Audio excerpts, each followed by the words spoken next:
Yes. Chair Fletcher is absent today, and Vice Chair Milich. Here. Commissioner Brassfield. Commissioner Brassfield, we see you on Zoom. Can we just get a verbal confirmation, please? I'm sorry, I can't hear you. Oh, Commissioner Brassfield isn't replying. Commissioner Brassfield, can you please verbally confirm if you are present for the record?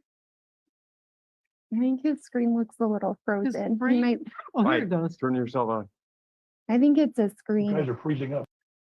Okay, Okay. we heard you. Confirmed you're present. Commissioner Dawson, Here. Commissioner Freeman, Here. Commissioner Latassa, Present. and that is a commission of 5 today. And for city staff, we have Community Development Director Kim Cole and myself, Recording Secretary Jennifer Cleary. Jennifer, I did not, you guys were freezing up. I didn't hear you call my name. Oh, we called it a couple of times, but if you'd like to just confirm now that your computer is working better, Commissioner Brassfield, are you here? Is in attendance virtually. Thank you. Yes, just attendance for now. And if you don't mind, Vice Chair, I will take the time right now to announce how members of the public can join via Zoom.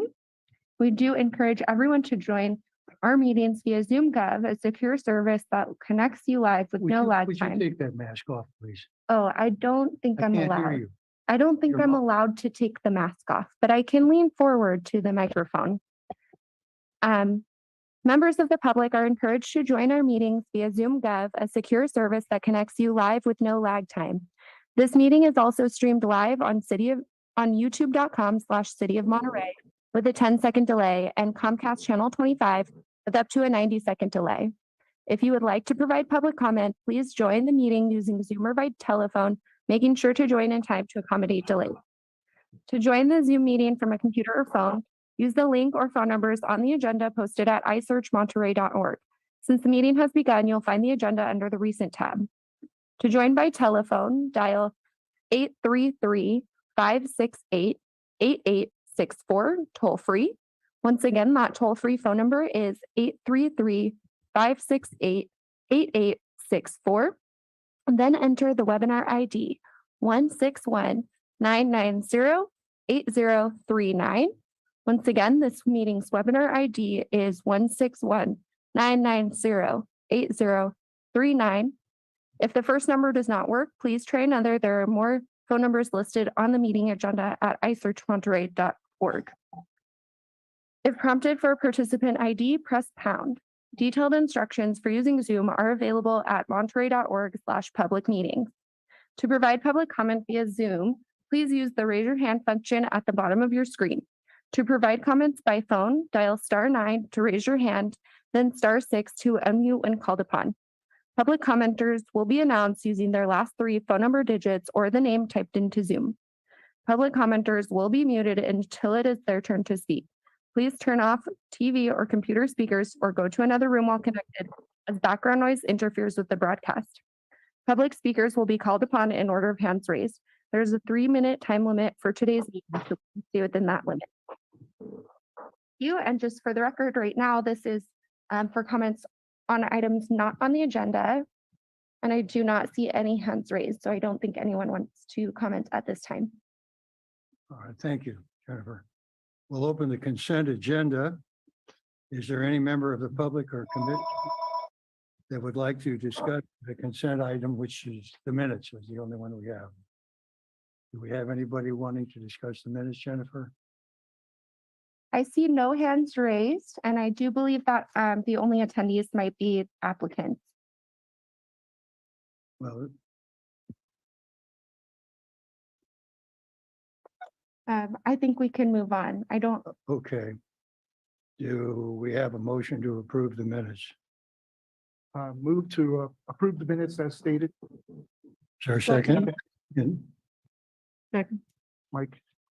Mike Dawson made the motion, seconded by Commissioner Freeman. thank you for repeating that. And for the vote, Vote, please. Chair Fletcher is absent. Vice Chair Milich, Yes. And Commissioner Brassfield, Yes. Commissioner Dawson, Yes. Commissioner Freeman, Yes. Commissioner Latassa. Yes. Wonderful. Those minutes are approved as submitted. The total vote of 5. Thank you. All right, at this time, we're going to open public comments for items not on the agenda. If you do speak, please, if you would be so kind as to state your name, record. Questions cannot be answered because of the Brown Act. And please hold your comments to 3 minutes and make it on subjects which are within the purview of the Planning Commission, if you would, please. Do we have any public comments at this time? I do not see any hands raised, but just for those viewers at home, to provide a public comment via Zoom, please raise your hand using the raise your hand button at the bottom of your screen, or to provide comments by phone, dial *9 to raise your hand, then *6 to unmute when called upon. I don't see hands raised. I don't think anyone wants to comment at this time. And there As a are, result, we'll declare public comments closed. And we go to a public hearing on item number 4. And that is consider 600 Hawthorne Street use permit UP 22-01 to allow modifications to an existing Dish Wireless LLC Dish personal wireless service facility. The applicant is Adam Ehrlich from J5 Infrastructure Partners on behalf of Dish, owner of the First Baptist Church of Monterey. You have Nathan M. Wren. It's an R3 zoning district, residential, medium, general plan land use designation, exempt from CEQA per Article 19, Section 15303, Class 3. Would staff make a presentation at this point in time? Yes. Thank you, Vice Chair and Commissioners. My name is Jerry Heddleman, contract planner with the city, and I'll share my screen for a brief PowerPoint on this project.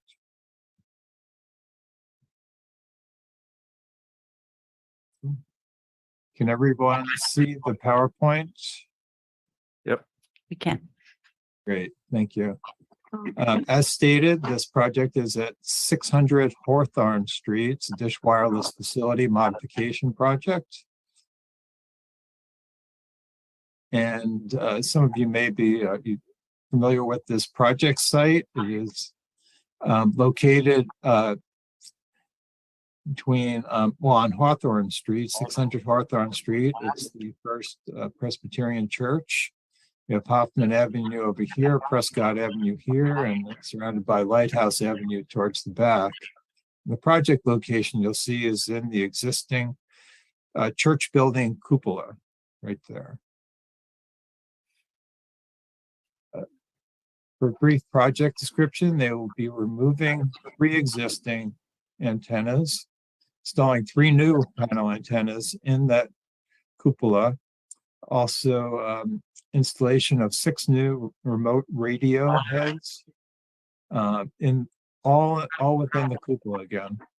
And then some support equipment, which will be in the building and in the basement. 1 new over voltage protector, a new cabinet, a PPC cabinet, another new equipment cabinet, installation of other support equipment. And this would be an upgrade from 4G to 5G facility. As stated by the Vice Chair, this is owned by the First Baptist Church in Monterey. The applicant is Adam Ehrlich and is Dish Wireless. And we're in the medium density R3 residential zone, both the zoning and the general plan designation. Now, this proposal is considered to be, as you've heard before, an eligible facilities request under Section 6409A of the Middle Class Tax Relief and Job Creation Act of 2012. Basically, that just means that it's not a substantial change per the FCC definition. So they like to fast track these projects per federal law, and there is what's called the 60-day shot clock. So when they apply We have 60 days to take an action on this item, or else it's automatically approved. Now, on the site plan, you'll see this is the church building in an L shape with the cupola right here.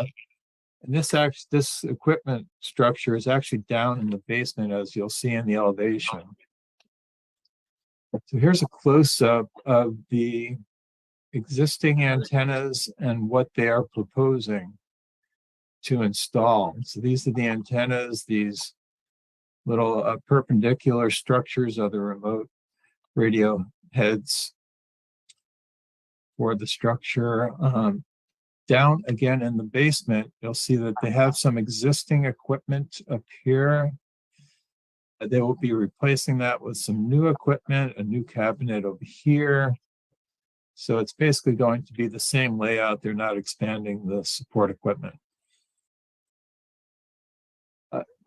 This should show you exactly what's going on. Here are the southwest elevations, looking at the front of the building. Here's the cupola. Actually, in this part of the cupola, there are existing antennas by another service provider, and the dish wireless antennas be way up at the top, this smaller part of the cupola right there. So they have some existing antennas in that part of the cupola, the upper part. They will be replacing those with 3 new antennas and some remote radio heads down in this part of the cupola. The support equipment, as you can see, is down in the basement. So the basement is below the building in this location, right over there. Nothing's changing with that support equipment. So we did have some visual simulations prepared, but again, nothing will be changing on the exterior of the building. But I think these photographs are good to show so you can see in context that the antennas will be again in this upper part of the cupola structure, which is above the roof itself. Their angle looking up Hawthorne Street towards the upper cupola again. This one is from the parking lot looking at the cupola from the church parking lot. You might remember that there's an emergency generator going in here for another wireless carrier. We heard that a few months back, probably in the springtime. So moving on to the radio frequency study. As you know, the Federal Communications Commission, FCC, general public limit emissions would only be exceeded within 40 feet of the proposed antennas, and that would be only actually above the roof level, as we'll see on the next figure. So we do have an elevation drawing of the radio frequency array. As you might recall from our last meeting, the blue shows where the public limit would be exceeded, and the yellow shows where the occupational limit would be exceeded for people working on the antennas. So again, you could see that this is approximately 43 feet above ground level right here. So the RF arrays will not even extend below the cupola or the lower cupola level right there. Now moving on to a site plan view of the radio frequency array. This is the building. So this is the north wing roof right here. So you can see the arrays won't go out beyond the roof on the north wing, this location, or beyond the property line towards, this is Hawthorne Street right here.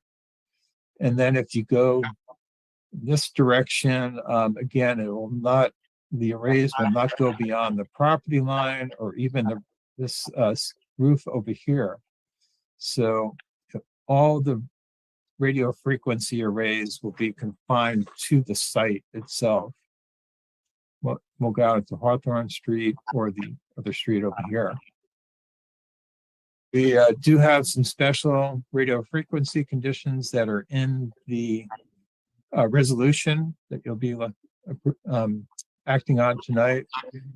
A post-installation RF coverage report is required to confirm that what you saw will be the exact RF emissions after the new equipment is installed in the new antennas.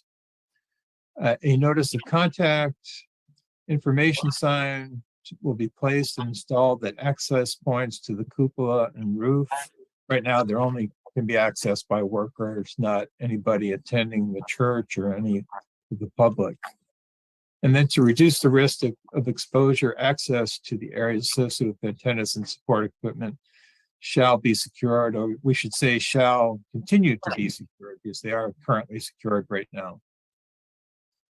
So with that, staff recommends that the Planning Commission adopt a resolution approving use permit PA 22-0165 to allow modifications to an existing dish personal wireless service facility, again at 600 Hawthorne Street. Thank you, and I'm available for questions. I do see that the applicant is also in attendance to answer questions. Thank you. Any committee members have any questions? Start with you, Terry, if you have any. Yeah, thanks, Jerry. So let's say that the roof is leaking and the owner of the building has to send up contractors up into that high area to stop the leaking, which might include dry rot replacement, painting, flashing, roofing, framing. You can imagine a typical roof replacement would often include a number of different trades and work people up there in that yellow zone. What do they do in that situation? Do they shut the thing down? Is it allowed to shut down? Or I just wondered how they handle a need for people to be in that yellow zone. Yeah, thank you. Yes, my understanding is that that facility can be shut down temporarily to protect the workers in case there was a leak, maybe on this upper roof area, and had to have workers out there. And that's my understanding. I'll let the applicant elaborate on that if needed. Okay, I guess the follow-up question would be, that's the signage is up there. You assume that any licensed contractor would see that signage and deal with it. Yes. But you don't think the city, it's private property. We don't need to do anything. It's basically sort of a contract thing of private owners and contractors. That's true. Although we want to make sure they are compliant with FCC rules. So there would be restricted access from the inside of the building up into the cupola. And then, yeah, there would be signage on the outside and so forth for workers to make sure that they understand. And as I pointed out, there will be a point of contact so they can call up someone who will be accessible to answer their questions and potentially shut down the facility if needed, if they have to be up there for a while. Right. So it could be a judgment call on the property owner's part where, oh, the roofer, just go up there and patch that thing. It's, we don't, it'll just take a minute. So go ahead and do it. It's that kind of a judgment call. The city isn't really involved much. So, well, and I'll just say though, that would be in direct violation of OSHA rules. I mean, there will be regulatory signage as you go up through there. So they would be violating all sorts of laws if you allow people to go on that roof without that facility being shut down. Okay. But the important thing is they can shut that thing down if needed. Correct. Yes. And they absolutely need to. Okay. Thank you. Mike, any questions? No, sir. Sandy? Just one quick question. With all of the discussion about ugly utility poles with pods hanging off of them, this one seems beautifully disguised. Is this what you would call a stealth facility because it doesn't look like one? Definitely, yes. Nothing changes on the outside, so it's 100% stealth.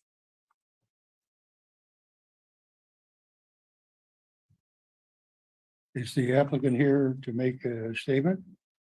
The applicant is here on the line. I see a couple people with the applicant. So if whoever would like to speak first could raise their hand. If you're in Zoom, there should be a button. Oh, and I do see a hand raised. Adam Ehrlich is on the line. And Jerry, can you minimize your presentation so we can see the council chambers, please? Good call. Thank you. Hi, this is Adam Ehrlich. Can you hear me? Yes, thank you. Thank you. I have no further statement, just to say that I'm here to answer any questions. And also, I don't know if Ms. Cleary, you can poll the audience to see if there's anybody from Dish that is here. And if so, if they would like to speak and make a statement, they can. Otherwise, I'll just stand back and answer any questions that are directed to me. Thank you. Yeah, I do see Jeff Deether on the line and one other attendee that I do not recognize their name. I recognize Jeff from the last meeting. So if that is your turn to speak, please raise your hand. And there it is. You should. Can everybody hear me? Hi, yes, we can. Thank you. Excellent. Thank you for the opportunity. The presentation was very good. Thank you, Jerry. It is a very straightforward application to change antennas within an existing facility and to specifically address the question that was raised earlier. One of the many signs is a contact, point of contact sign with a phone number to our network operations center. If ever there was a question or if there was an emergency, that number can be called and our network operations people can shut a site down remotely or work with, if there's going to be workers up the next day or the following day, we can work on a schedule. But absolutely, we anticipate that it happens all the time, and we are perfectly capable of making sure that to the best of our ability and knowledge, we can operate the site in conjunction with any other activity that may be in proximity. Michael? To either of you, is there any plan to put a sign at the edge of the roof? Because my guess is the people who are going to get up on the roof aren't going to go through the cupola.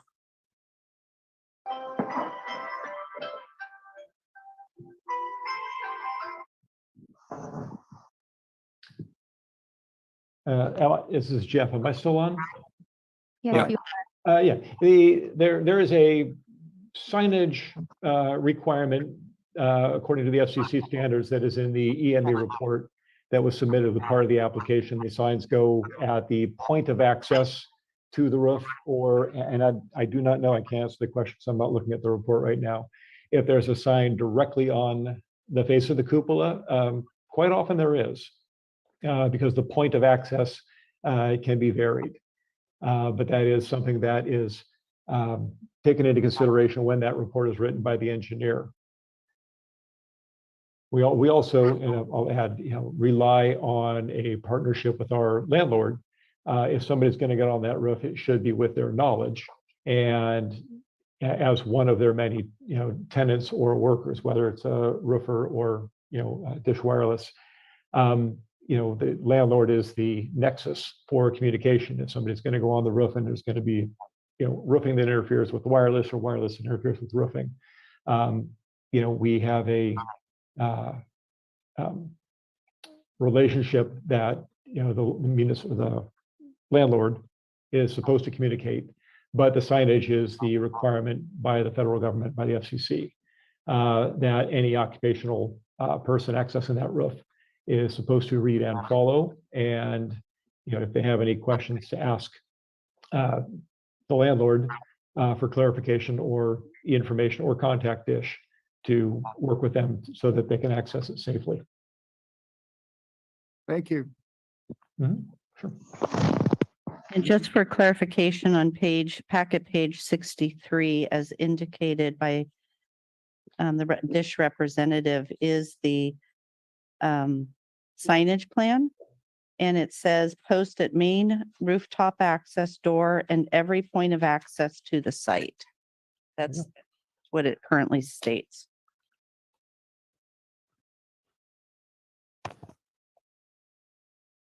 Question, just for clarification. I think I heard that there's going to be switches available. Are there switches, master switches available, or is it done remotely?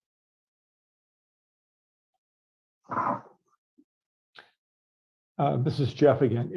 No, one could, as the fire department would, do a main power shut off. But no, if we're going to turn the site off or down, we do that remotely. It's all done electronically through the cloud. Thank you, that's what I assumed. Of course. Do we have any further questions from members of the commission? No. Should be answering. Do we have any public comments? Let me just remove their permission to speak. Okay, if any other members of the public would like to provide public comment, now is the chance to raise your hand. The applicant's hand went up. Did you want? The applicant's hand just went back up. When you take your mask down. I don't think I can. I don't think I'm allowed to have a mask off in this room. But the applicant's hand just went back up. Would you like them to be able to speak again? We've moved on to public comment. But it's up to the chair if you would like to reopen applicant comment. It looks like the applicant would like to speak again. Well, then, is there any objection? No. Okay, We'll reopen applicant's comments. all right. Adam Ehrlich, you're on again. I was just going to add to Ms. Cole, she had mentioned the RF report. There are warning signs there. It says that 3 signs will be mounted on the outer wall of the upper cupola. Just wanted to point that out.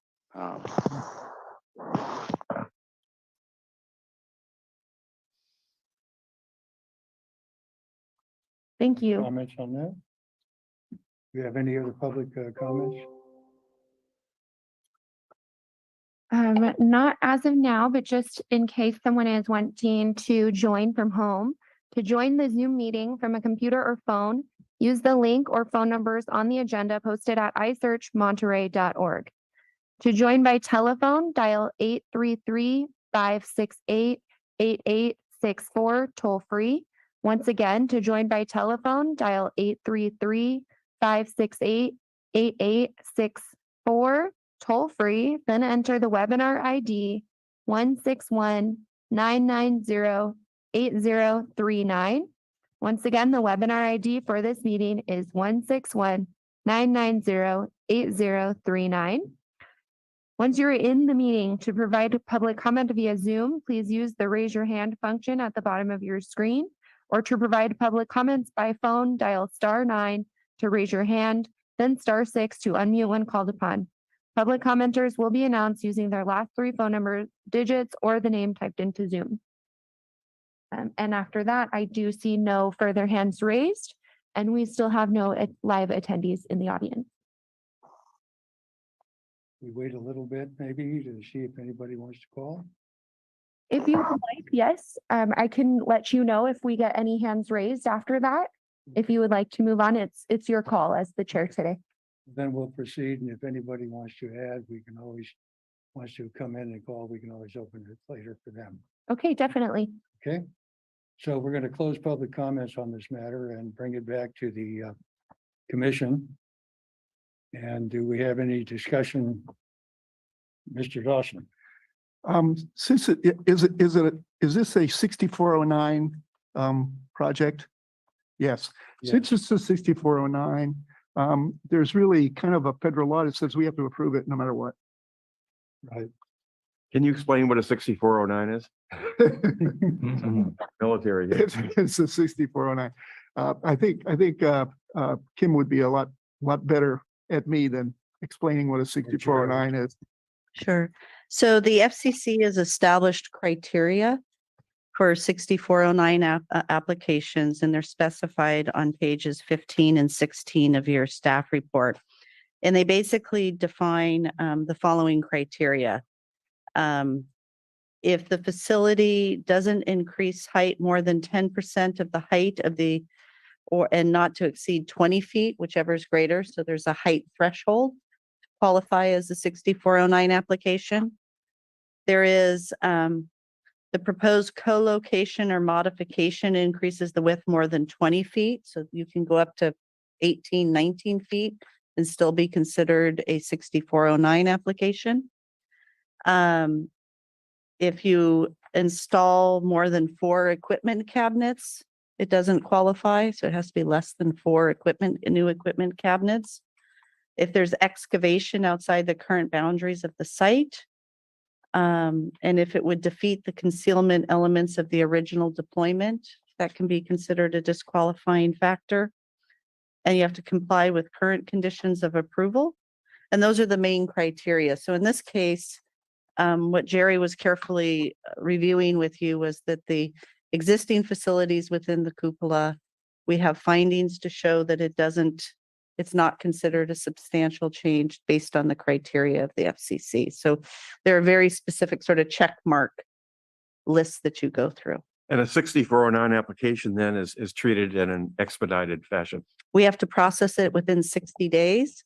And and I may not be using the right legal words, so I'll just say there's more of a presumption that it has to be approved by the city, where if it's a brand new facility, I believe it's 150 days review period, and the city has more discretion to apply, for example, the criteria that we've been discussing with our new ordinance.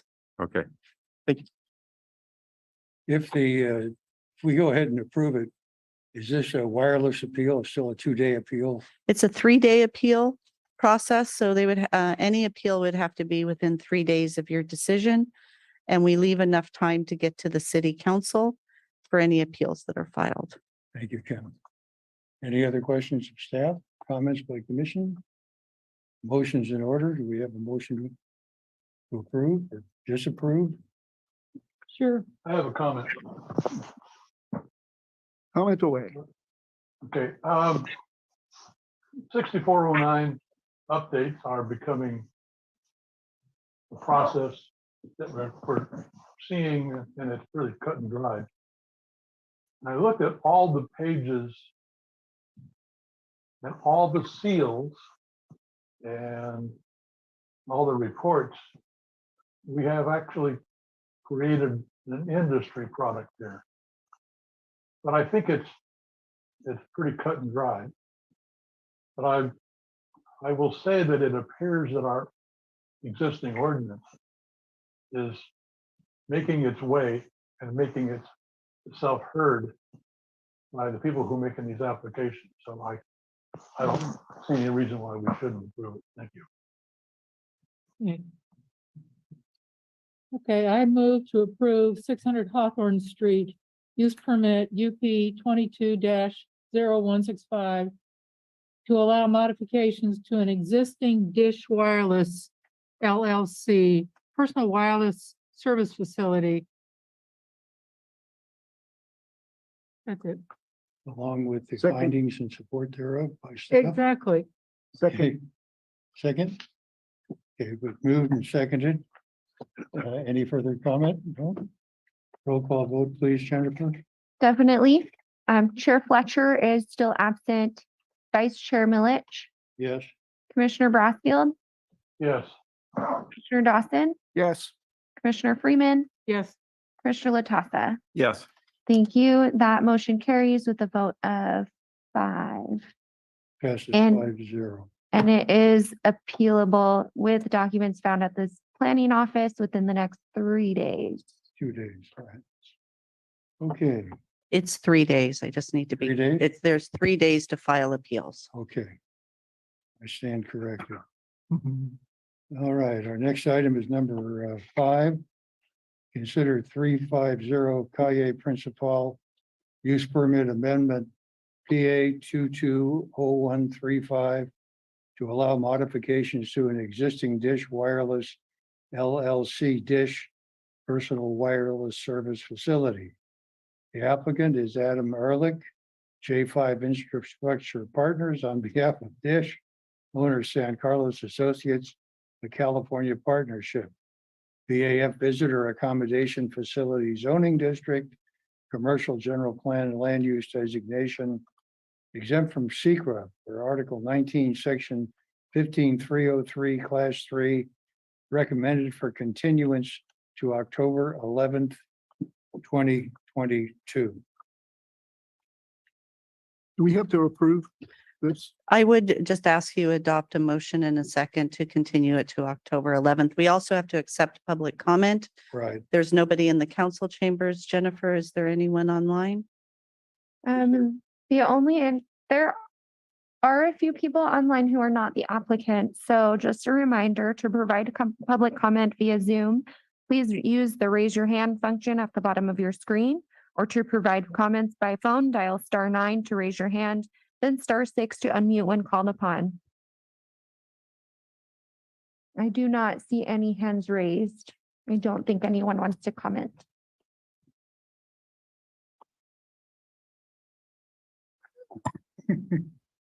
So if we could just have a motion and second to continue it, I would appreciate that. I move to continue this item until October 11th. I'll second that. Any discussion? Call for the vote. Definitely. Chair Fletcher is absent. Vice Chair Milich, Yes. Commissioner Brassfield, Yes. Commissioner Dawson. Yeah. Commissioner Freeman, Yes. Commissioner Latassa. Yes. Thank you. This item is continued to a date certain of October 11th of this year. Thank you. And no further business before the commission at this time. We're going to recess until 7 p.m. this evening, at which time we will reconvene. Agreed. Over. Thank you. Comments, we did have some submitted, I think 4 comment letters submitted for this evening's hearing. So those are all available online and have been sent to you. Thank you. Thank you. See There you are all about at 10 on 7. the list though, right? There are about 10 letters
Planning Commission.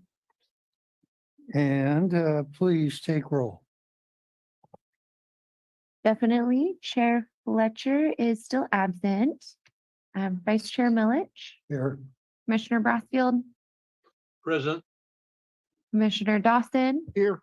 Commissioner Freeman, here, Commissioner Latassa. Here. Great. That is all commissioners present except for Chair Fletcher, which leaves us with 5. And for city staff, we have Community Development Director Kim Cole, City Attorney Christine Davi, and myself, Recording Secretary Jennifer and for Cleary. the record, we'll add that is a quorum. Yes, that is a quorum. Thank you for adding that. And if you don't mind, I can take right now the time to announce how viewers at home can join for public comment. Please do. This first round would be for items not on the agenda. Members of the public are encouraged to join our meetings via Zoom Gov, a secure service that connects you live with no lag time.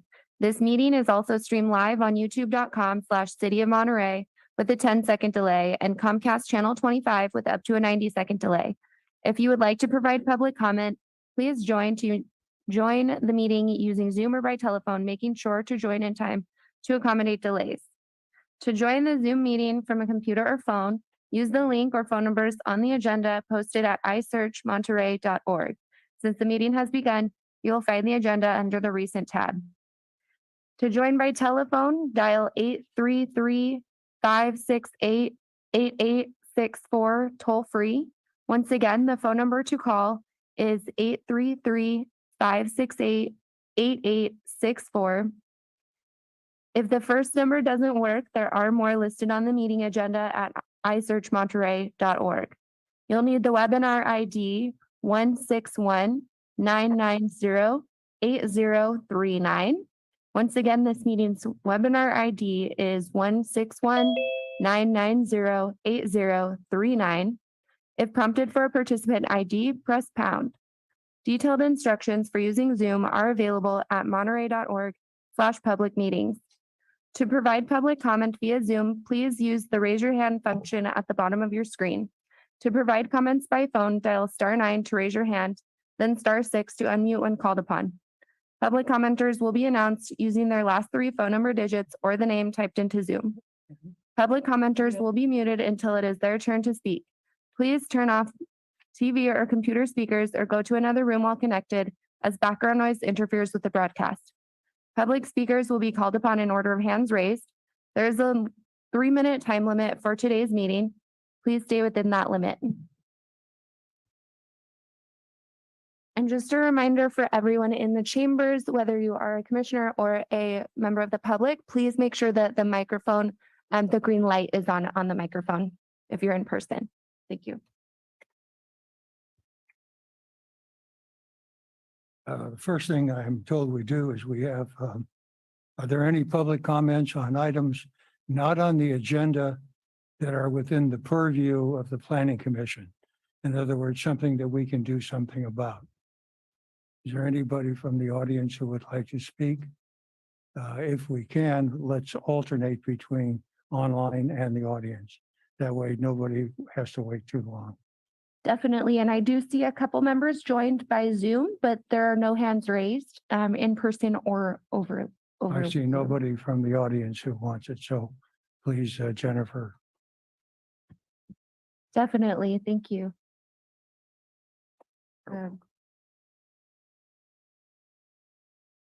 Oh, I'm sorry. Did somebody from the public want to provide a public comment No, she just Oh. came in. off the agenda? I think it's time for our item. We have no one? No, there are no hands raised on Zoom. Okay. Well, our next item on the agenda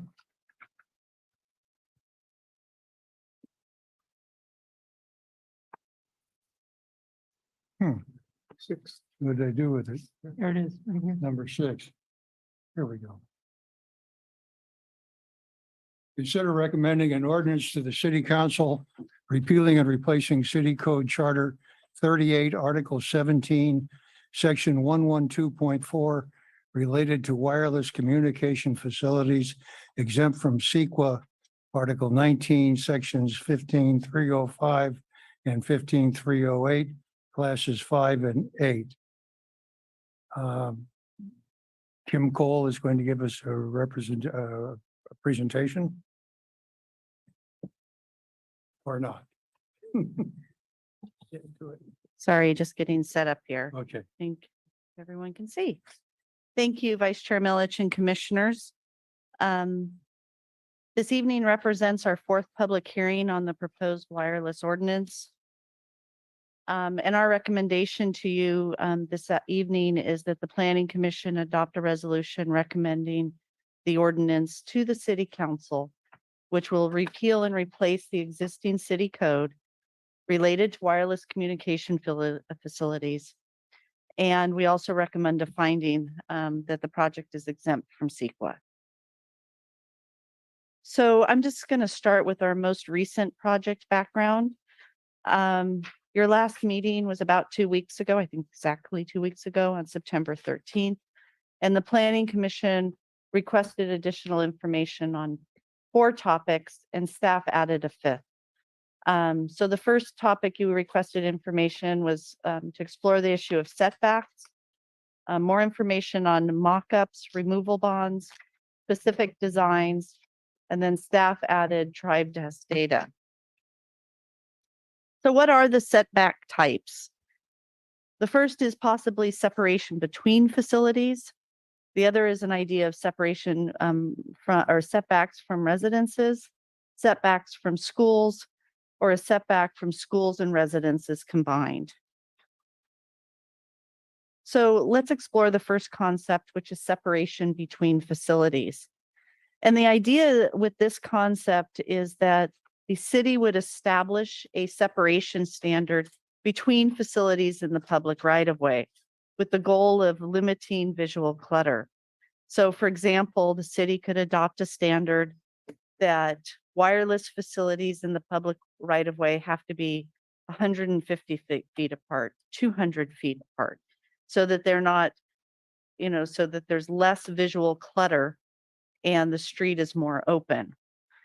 Staff can support this option. The current ordinance does not include this in the draft, but there are clear aesthetic objectives that can be achieved by having a setback between facilities. So if the Planning Commission wants to explore that, that is something that staff could support.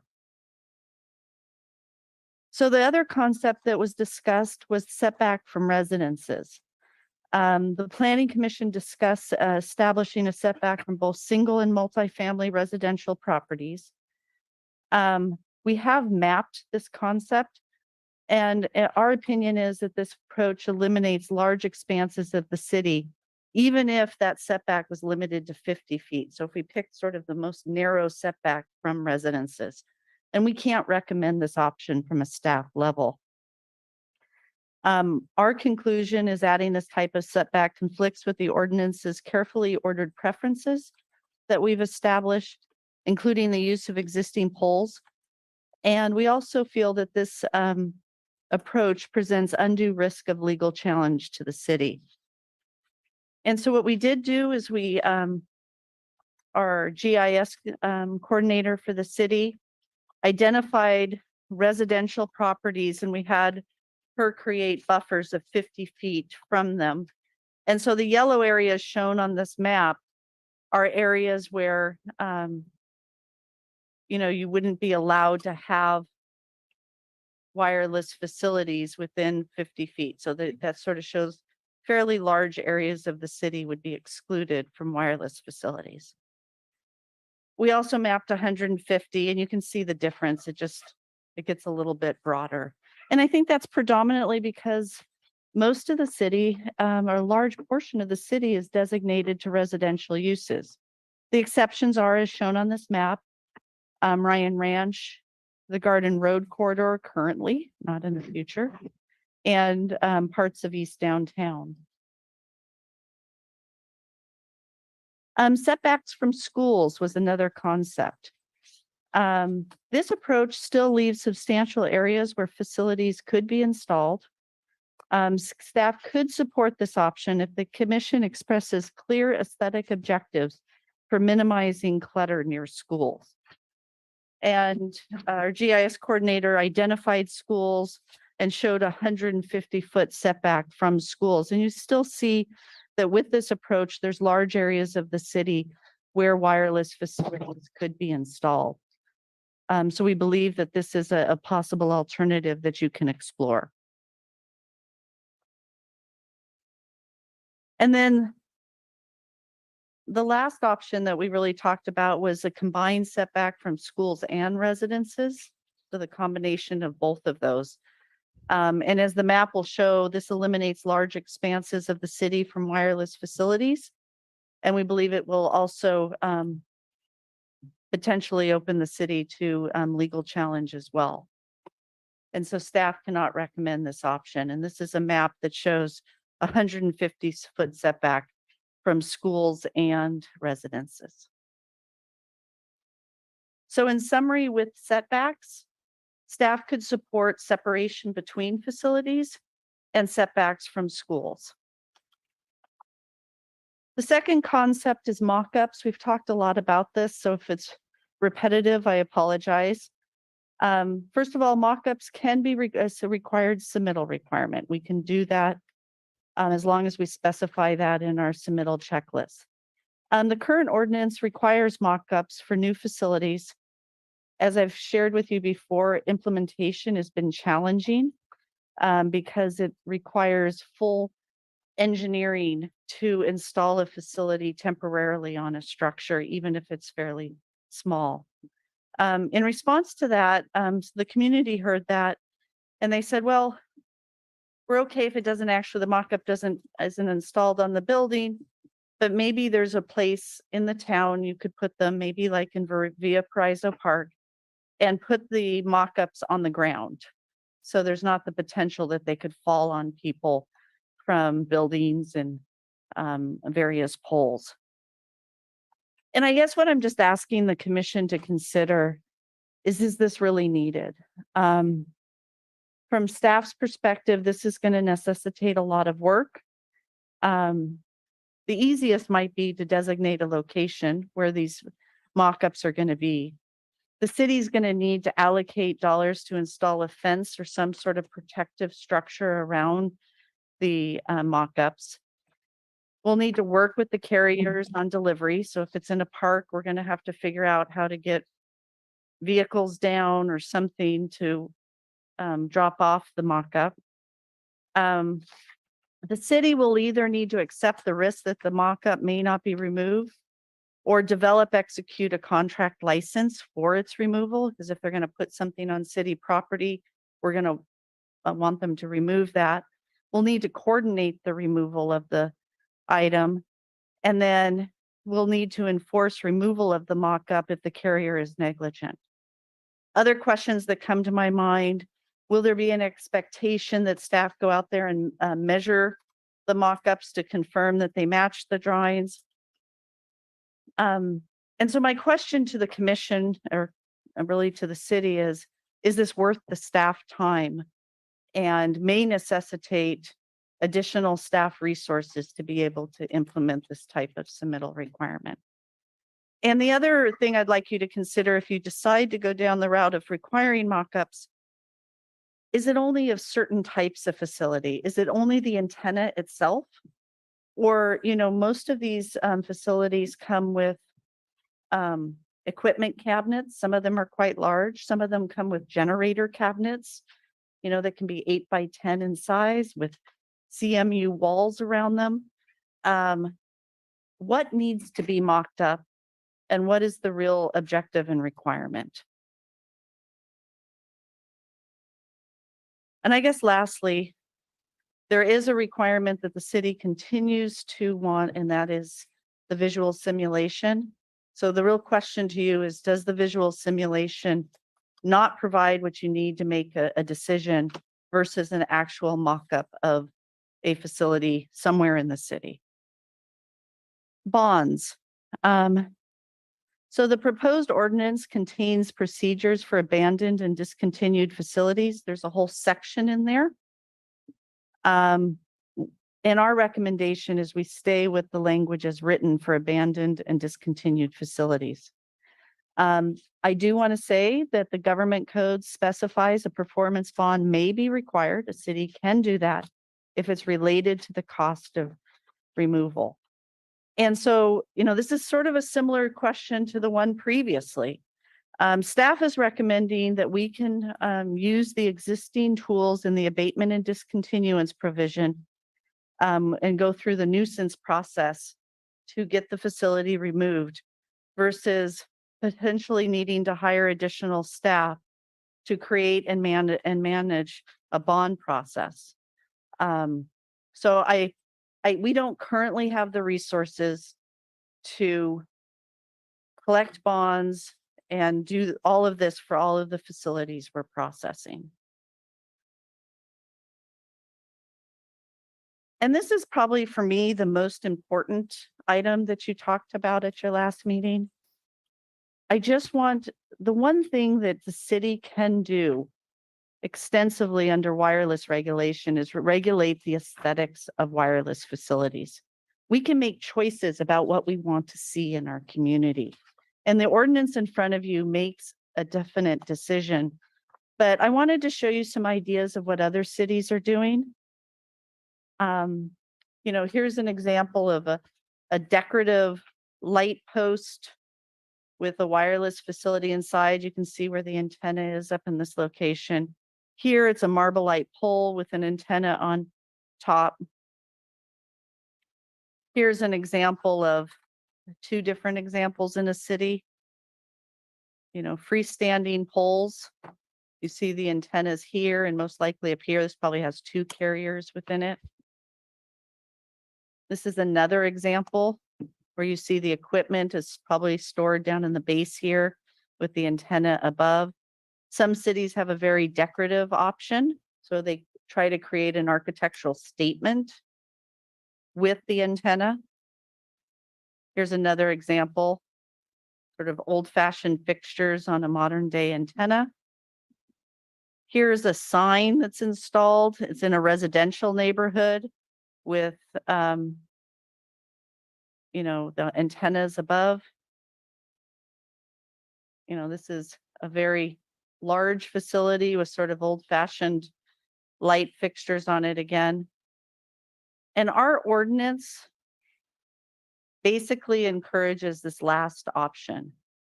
And it has a utility pole with equipment allowed to be attached to it. It has to be relatively close to the pole. And then, talking about the wires going up relatively close to the pole, and then the antenna above, and you can see the transmission lines. And for me, one of the key discussion points during the subcommittee was they would rather see this type of design on an existing pole versus a new pole maybe on the other side of the street with a more streamlined look, because the idea was that having a new pole where it doesn't exist currently was more negative. And that was pretty strongly felt. We didn't have, and I can see that point of view, especially in our forested neighborhoods, in our forested areas where poles, we have lots of poles. If there's more equipment at the top, you'll know it's there, but it may not be super obvious to you.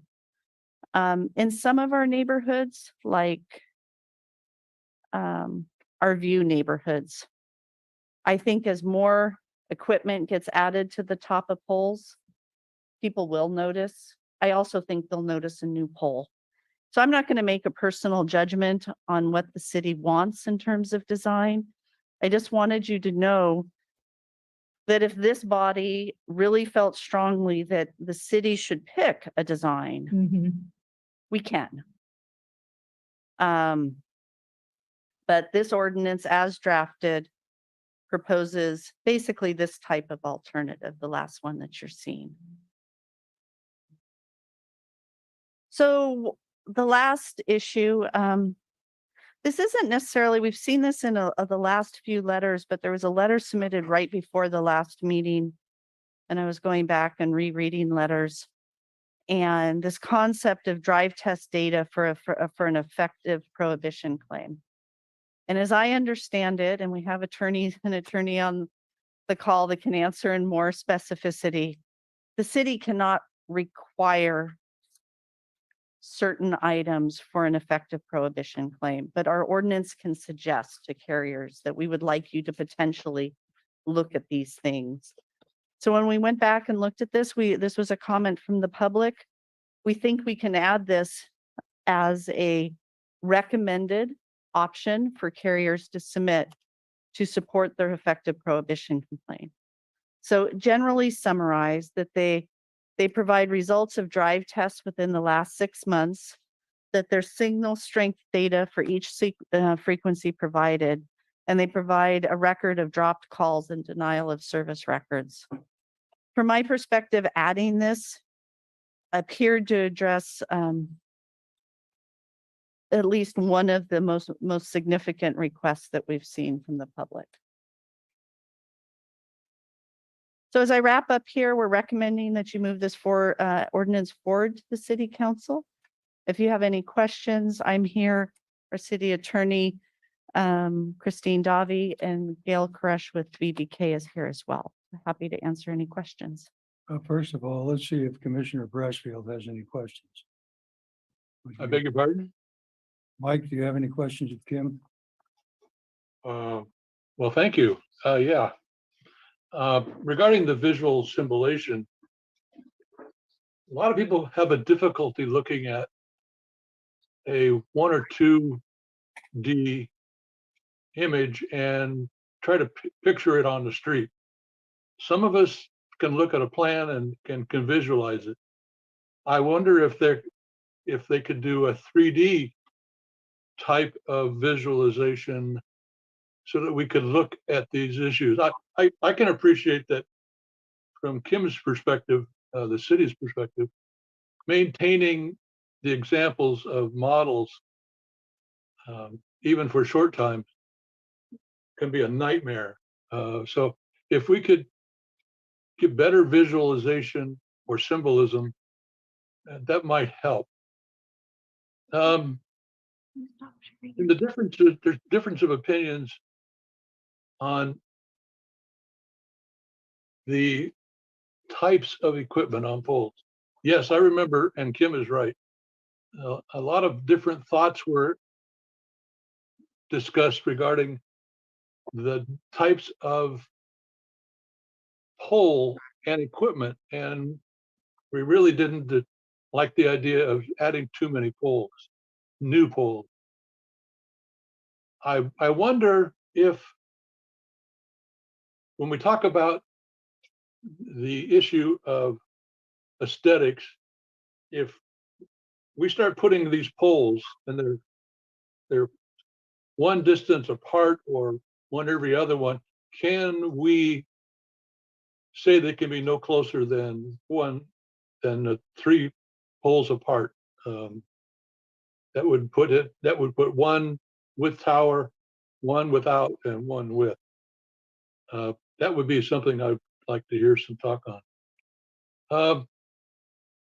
The drive-by data, we heard an awful lot about that at these hearings, going back to the first hearings and at the subcommittee. And I can't get by that in my thought process.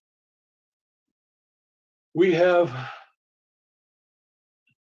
and we can't require it, but we could suggest, if we could suggest it, then I personally would like to see it in the ordinance. Thank you. Sandy?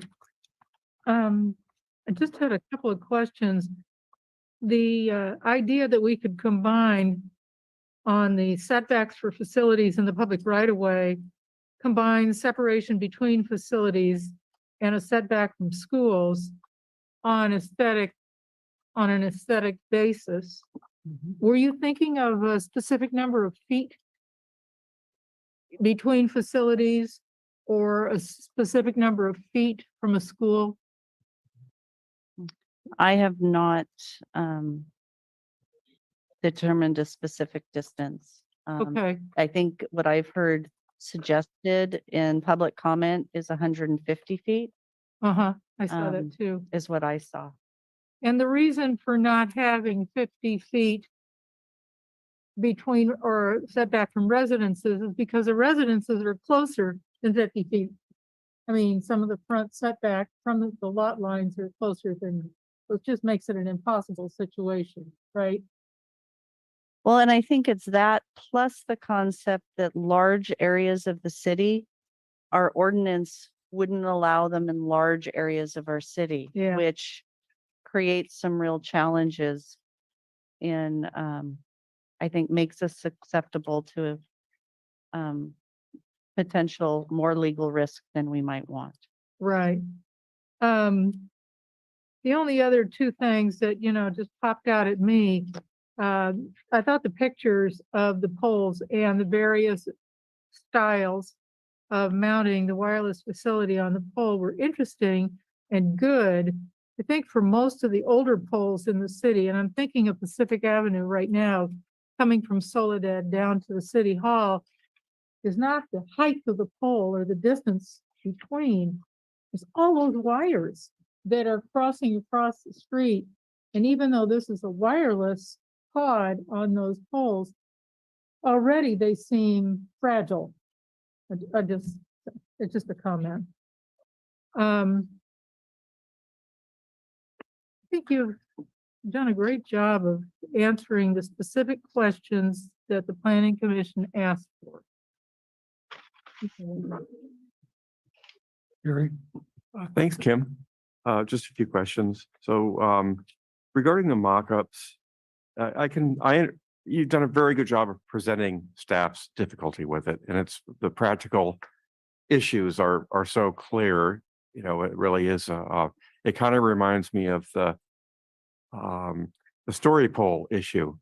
Wherever you have large buildings, people always want story poles for them, but there's a real liability issue that with these big poles blowing down in the wind and hurting people. So it's the building department has always said, nah, you're not going to put up 50-foot poles. I'm sorry, they just won't let us do it. So it seems like this is very similar. And so my question is that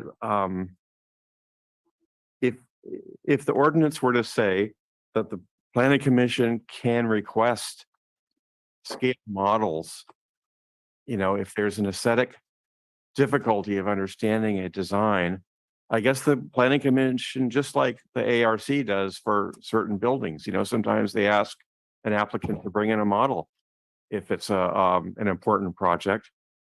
So I'd like you to comment on that because I know I sense that the shot clock thing really messes that whole idea. We don't have the flexibility of sort of a case by case. Well, this one, we're really struggling understanding the geometry of this proposal. Can you bring us in a scale model? The only way that would work is if the applicant were to give us a reprieve on the shot clock. Yeah, so the applicants are really holding us to our submittal checklist. And if it's not specified in the submittal checklist, I don't believe that we can stop mid-process and require it. And the shot clocks are very different than, we work under permit streamlining, as you're aware of, for general applications. That's 6 months versus 60 days and 150 days. I don't think we can add submittal requirements mid-review for these types of applications. If the city feels strongly that this is something they need to make decisions, then that needs to be in our submittal checklist and needs to be specific about what we want. And we can require them. I don't be surprised if I go to the city council and say, these types of submittal requirements, we need an additional 0.5 staff person to help us. Maybe we certainly don't want to cause that to happen, but would there be some way on the checklist of saying that, in order to get a complete application, an applicant might have to submit a scale model per staff direction. I guess, Gail, correct, Yeah. can you help me? Sure, certainly. Good evening, everyone. So you have to, there's a requirement to be able to stop the shot clock. What you're hearing is exactly right. To be able to stop the shot clock, it has to be a submittal requirement that is published in advance. So the only way I'm thinking that there's a possibility is if you were able to narrow, if you knew the type of requests that might be more one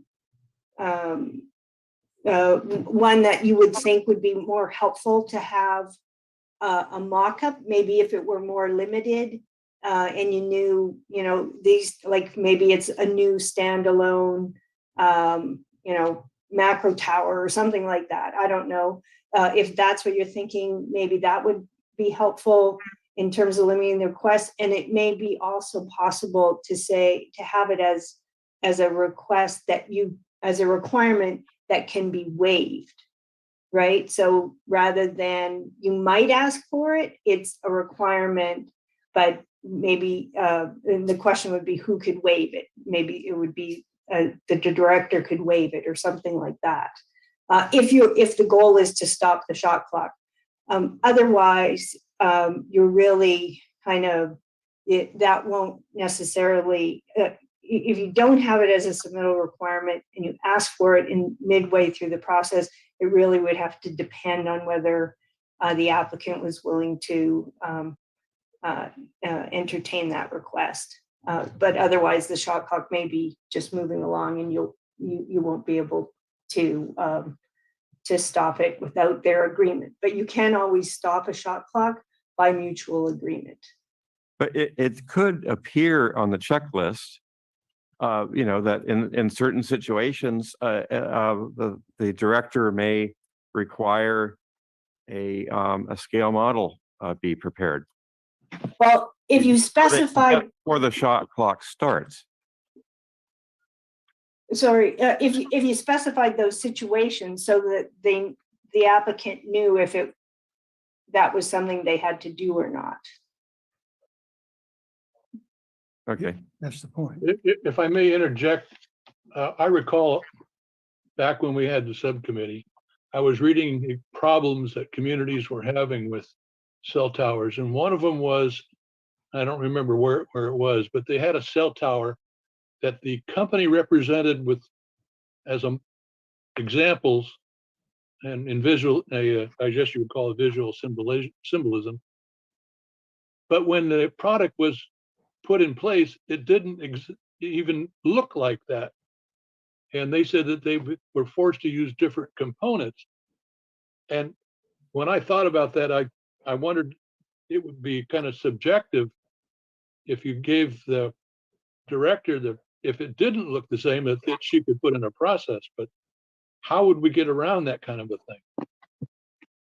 Well, I guess thanks, Gail. The going back to Kim, so you've made a really good case that this whole mock-up thing is difficult, especially trying to mock up something that's full size.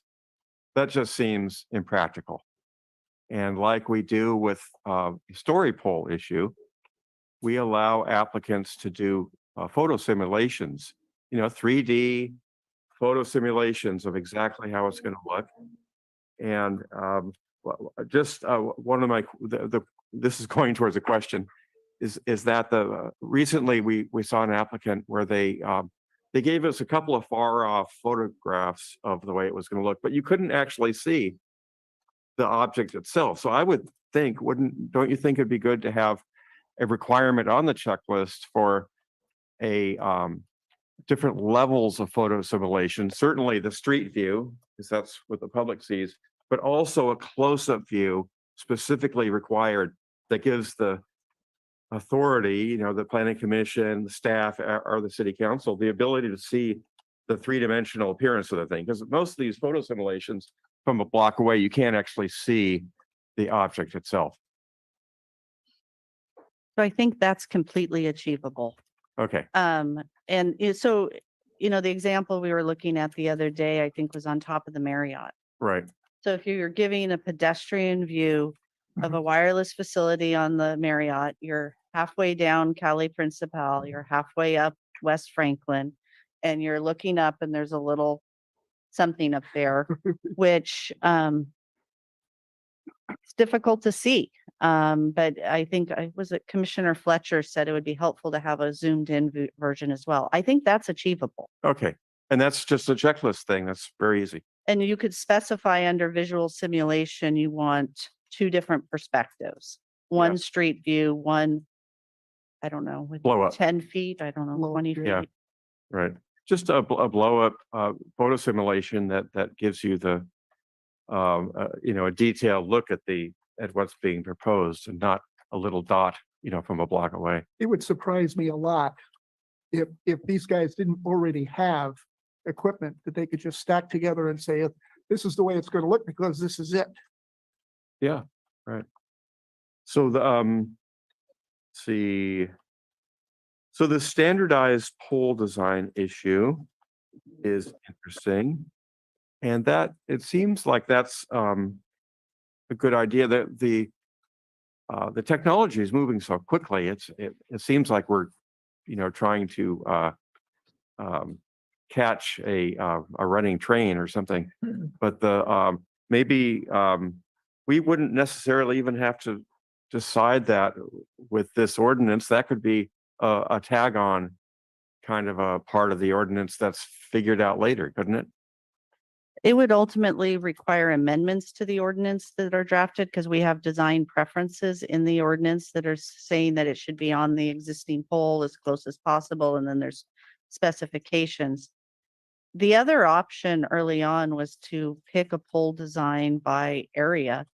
And I just wanted to let the committee or commission know that's not what has been brought forward to you. It's a design option. If the city wants to change its design later, we could amend our ordinance and create design guidelines. Right, right. But it seems like Mike can back this up, Mike Brassfield, that the subcommittee was sort of leaning towards existing poles as much as possible for aesthetic reasons. Oh, very much so. Yeah. I think it was 6-1. Okay. I was the one. I remember these things. That's all I have. Thanks. I see our attorney has her hand raised. Mike, you have questions? Yes, I do. Oh, Unmute, wait, Gail's talking. unmute yourself. No, that's Unmute. Sorry, I clicked, I thought I did, but I didn't. I was just gonna add, you also have in your draft ordinance a section on pre-approval of designs. Now that supposes that an applicant comes forward with a design, but that may be something that you would want to encourage considering. And if you went through that process, or even I suppose it just says a person who wishes to install a communications facility with a design that does not comply with the standards, but they think it's fully consistent with the goals, could present it for your consideration. So that's another way you could deal with that sort of issue later on without the need for an amendment necessarily. Mhm. it would go directly to the aesthetics of the design. Yes, sir. Anything else? Yeah, I do. About the drive-by. Some of you know that I was in cable TV, and cable systems are required to have the drive-by every year by the FCC, because there are certain channels that interfere with other certain channels, like in aircraft altitude radar. And so if in fact the cable TV is leaking, then we could be telling airplanes that they're too low or too high, which is not a good deal. So we were required to do that every year by the FCC, and I don't know why FCC isn't requiring that of these guys as well. I can comment a little bit on that because I do work in cable as well. So that was the cable systems, I think, have moved away from that the original systems definitely had that concern about signal leakage. But as they put more and more fiber into their systems, and they've gone with digital systems, those issues I think have been ameliorated. But those issues were dealing more with potential interference, which the FCC regulates for all types of RF emissions. And so they do have regulations on interference, but usually it's other emitters that bring those complaints to the FCC. They don't require annual tests about interference issues. Yeah, you're right. It's changed a little from analog to digital. And Right. the leakage doesn't count. Yeah. Oh, if I can just make one other brief comment just about the effective prohibition that some of you have been commenting on, the drive-by test. I just want to clarify something that staff said. So the reason why your ordinance has that suggested list of what they would like to see provided but doesn't require it is because for certain types of applications, you're not allowed to require it per the FCC small cell order. So there are some instances where you could have that requirement, say for a macro cell site, but your list of application requirements and that discussion encompasses all types of applications. So the list is not mandatory. And I also want to add that even for a small cell, the FCC didn't say the FCC's small cell order, which was upheld by the Ninth Circuit, so it applies here in California, it didn't say that a carrier couldn't submit that information. It simply said that you couldn't require them to only prove an effective prohibition by proving a significant gap with that sort of information. Thank you. Any more comments from the commission? Actually, I have a question of Gail. Gail, on the way that the FCC is written, is there a conflict anywhere in their work to the charter that was given to them by Congress? I'm not sure if I follow your question. If there, The Virginia versus EPA, where the regulatory body assumes more power than originally conceived by Congress. Right. Is this, I haven't read it in a long time and way before the case. That's the West Virginia case, Michael. I'm sorry. right, Yeah, West Virginia. But have you seen, I mean, you read it a lot more than the rest of us. Have you seen any excessive regulation in there beyond the mandate of Congress? we certainly have, our firm has represented, myself included, our telecom group has challenged many FCC orders as going beyond their authority, and with mixed results in the courts. The FCC small cell order, one of the arguments that we made was that the FCC couldn't reinterpret the effective prohibition test and say that that circuit court decisions that had been based, and I'm really getting into the weeds here, but had been based on a plain language interpretation of the FCC of federal law, that the FCC had no jurisdiction to overturn that. But unfortunately, we were not successful with that argument at the Ninth Circuit, and we couldn't convince the Supreme Court to take up that matter on a cert petition.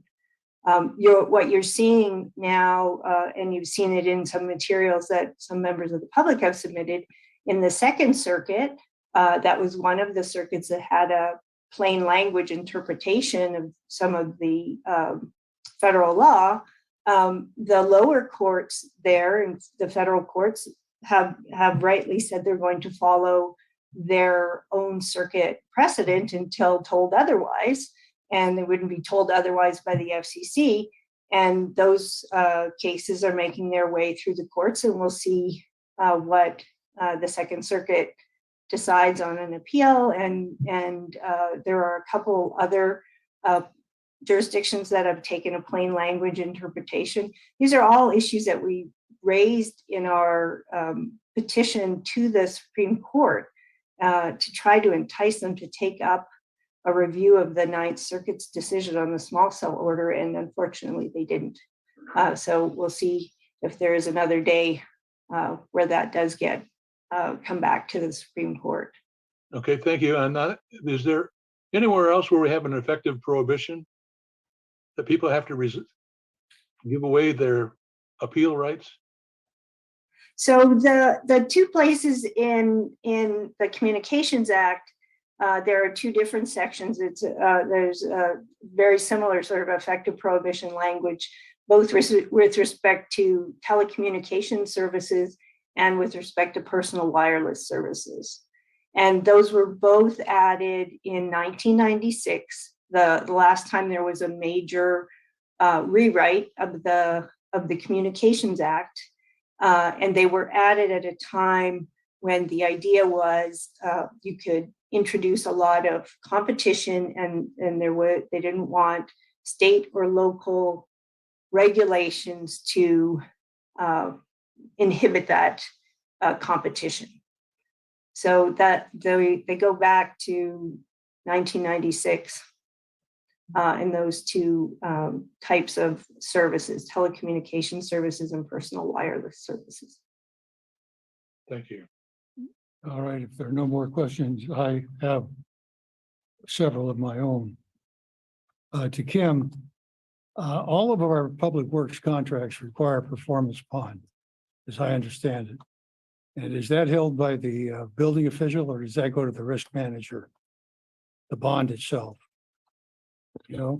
So I'm not involved in public works contracts, and neither is the building department. Okay, but the reason I'm asking that is that you mentioned it would take another individual, another person in order to handle the bonds. And we already have performance bonds on public works contracts. And a performance bond to guarantee that the companies take their equipment out when it's no longer usable. I mean, as Commissioner Freeman mentioned several meetings ago, we've got satellites, you know, we've got wear and tear. And then also we have companies that go out of business and they go bankrupt. And so what are we there left? Yes, they're under an obligation to remove, but they're relieved of it by bankruptcy court. But they're guarantors, the bond companies are not. And so they have to go ahead and provide for removal of those items. That's why I brought up the question of performance bond. And the other thing I have is that on the setback from residences and schools of 150 feet, perhaps that's excessive. Not the footage, but perhaps the language is such that it doesn't provide an escape. Let's say written into the ordinance was if the applicant could prove by clear and convincing evidence to the planning commission that the facility was needed at that location to serve a specific need. In other words, there was an effective prohibition that perhaps then we could create an exception and the 150-foot ordinance would be valid. That's my concern when I look at the 150-foot ordinance. Gail, you want to answer that?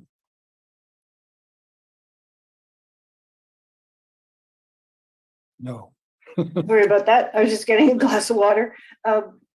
So I think if I heard your question, you're asking about whether if there was an exception process, or you could have an exception if you could prove an effective prohibition to response to that requirement for 150-foot setback. Is Right. that was the question? Yes. So So that you tested before. I think one of the things is that there are other possible challenges that legal challenges that might be made to that requirement above and beyond effective prohibition. And I think some of them have been suggested in the letter from Verizon's attorneys that we're also talking about potential state law claim that there would be a violation of their franchise right to use the public right of way. That was one of the things that was mentioned. There's also a concern that these requirements may, or not a concern,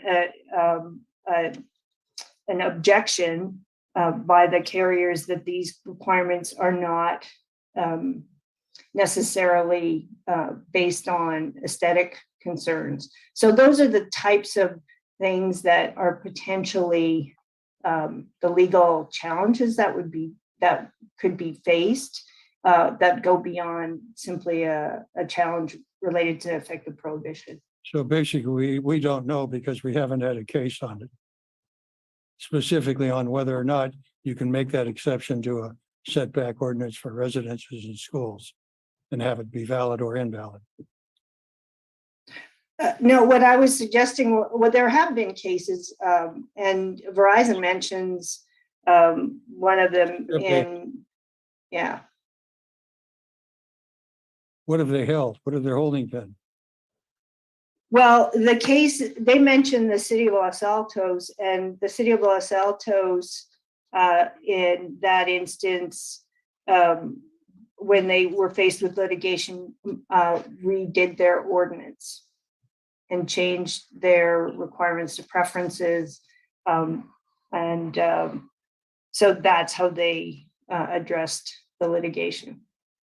So you really haven't answered my question, but Well, I'm not sure exactly what your question is then. I don't know how I could be more clear. Have there been cases that have upheld setbacks in residential and school areas where there was an exception written in if an effective prohibition was shown by the applicant? I have not seen a case that upheld because there is a waiver provision. Have you seen a case struck down because of that? I have seen cases where there is a challenge and then there is a change in the ordinance. That was what I was describing, was in the Los Altos case. Thank you. Yes, I do have one other question. So this is for Kim. We've and the public have been talking about setbacks from residential property lines. But is there any logic to some kind of setback for aesthetic reasons from residential structures, which would change that, that whole sort of mapping that you've done? Is that what, any comments on that kind of a idea? I don't know if I have any conclusive thoughts, but I'll just give a couple general thoughts. So our front yard setback for single family residential right now is 15 feet from the front property line. And of course, some houses encroach into that already because they were built way before we had setbacks. If you think of Old Town, we have a lot of houses, maybe 8 to 9 feet from your front yard setback. That's exactly the situation that I'm concerned about too. And then other areas, we have houses that are set back considerably on a lot. And then over time, people add on and do different things to their house. So let's say we have a setback requirement from a residence and there's an existing pole in the right of way and that house is set back. It may be okay. I don't think it's possible to predict how that's going to affect the development on that adjacent property over time. Well, I don't think we can possibly guess additions to homes or that sort of thing, but my concern is that we should consider the situation where a pole is very close to a residence that doesn't meet the setbacks. Let's say a residence is 5 feet back and there's a pole, and I mean, there you could probably find 100 situations like that in the city where there are existing poles quite near to residential structures for, a variety, mainly setback, non-conforming setback reasons. An exception to the setback ordinance, if it were 150 feet, okay, would allow, if a showing was made, to put that pole, but not there. In other words, Right. and that's what you're getting at. Well, yeah, what I'm thinking, well, even 150, I don't know, what we should try to do is keep them from putting any of these things, Yeah, right. on the sidewalk, right somebody's window. in front of somebody's non-conforming bedroom. That would be the worst thing that could happen, really, for aesthetic reasons. So I do want to just mention, to even go into a residential neighborhood, our ordinance says prohibit, and you have to show an effective prohibition in front of this commission to even locate in those areas at all. So I guess that's why, I'm thinking that showing is going to have to be pretty substantial in order to locate in the residential neighborhood. You're Doesn't that thinking- make a good argument for the drive-by test data as well? So the drive-by test data is a suggested submittal requirement for Okay. that, for what they could submit. I do want to say Ms. Davies had her hand raised, so she probably has a lot to offer. Oh, I was just going to answer Commissioner Milich's question on the purchasing and the performance bond question. So our code requires performance bonds only in formal bid public works projects, which are valued at $150,000 or more. Okay. It's optional for informal bid projects, and we rarely see them obtained in projects under 150,000. Okay, and who holds a bond? Who Who has it physical? which department? Yeah, the building department? I don't know. Risk Probably Public Works. Maybe the risk manager. I'm not sure where it goes. It goes through a contract routing process. It's probably risk management. But if it is the risk manager, he or she would know how to deal with it. Yeah. May I ask, what's the normal cost of one of these towers? In excess of 150,000? For a poll? Yeah. I don't have any estimate. I don't know how much it costs them to install facilities on top of the Marriott or a pole in Okay. Belmonte Center. I have no idea. I guess at this point in time, there are no more questions from the commission. We would open it to public comment. And please remember to try and keep your comments to 3 minutes and only with matters that are on the agenda, this item. Look forward to hearing from you. Thank And you. if you would please, if you're not required, we'd like to have you state your name, please. Hi, my name is Nancy Sule. I live in Old Town. And my husband and I attended the meeting the last time, 2 weeks ago, and just listened, but went back, looked over the regulations, and I have some questions. I sent them in a letter a week ago, but I didn't see them in the public comments in the agenda packet. So I'm going to read it to you now. Do the new regulations spell out who is responsible for ensuring the continuing safety and the manner in which multiple telecommunication devices are installed by different companies? Who has oversight? Are there inspections periodically? If a device is on its, number two, if a device on its mounting upon a pole, building, or light fixture shows problems, do our regulations clearly require the company that installed the devices to repair, rectify it at their own expense, even if it is as a result of future findings because of FCC requirements, code change, or problems that develop, or as a result of cumulative impact? Do we have a log of all devices and routine inspections? Number 3, is each device clearly required to have company identification, including contact and date of installation, so servicing issues can be properly assigned? 4, when the city does eventually approve undergrounding of utilities, which is sorely needed, especially to protect the escape and evacuation routes of Pacific Street, Franklin, and Jefferson, which currently have wires draping across, as you mentioned, do our regulations require all companies with devices on the phone poles to cooperate and pay for the changes? Number 5, if multiple companies install devices on a phone pole, and as a result, the cumulative weight causes safety issues, are all the companies required to cooperate and pay for the correction and share in the costs? Now, these concerns came really into focus on September 16th after your meeting, when I was walking on Van Buren and Scott, and I noticed that on that pole, in that corner, on that intersection, it was leaning. It happened, there were 2 contractors that came along that said they were working for PG&E, but not employees of PG&E. And he said, yeah, that is tilting. And not only is it tilting, in addition to the pole is probably the prior partial part of the pole, which is suspended above ground. So if you look up, you see pole, a partial pole that is there. It's attached with bracket. And to that, the contractor noted, he said, that partial pole should never have been left to just be above ground. It's not connected to a base.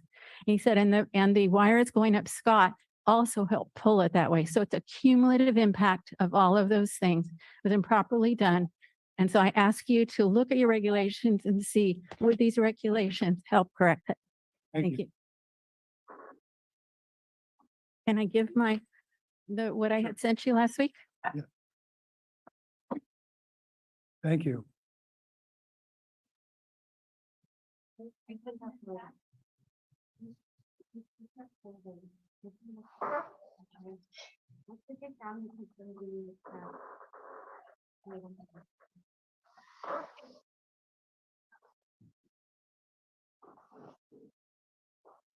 Getting through this in 3 minutes is going to be hard. Okay, planning commissioners. I'm Pat Venza with Monterey Vista. I'm going back to the same subject I've been addressing during the last few meetings. That is the need of the requirement for the drive-by test data. In the packet today, it looks like the staff got us almost there. I am more confused by the opening statement to this section than the actual statement itself. And I know Kim has tried to explain it. I'm still a little bit confused. In the opening statement, it says that the ordinance can't require wireless carriers to submit drive test data, only suggest. The suggested staff wording is, quote, provide results of drive tests within the specific geographic areas. And that sounds like a requirement to me.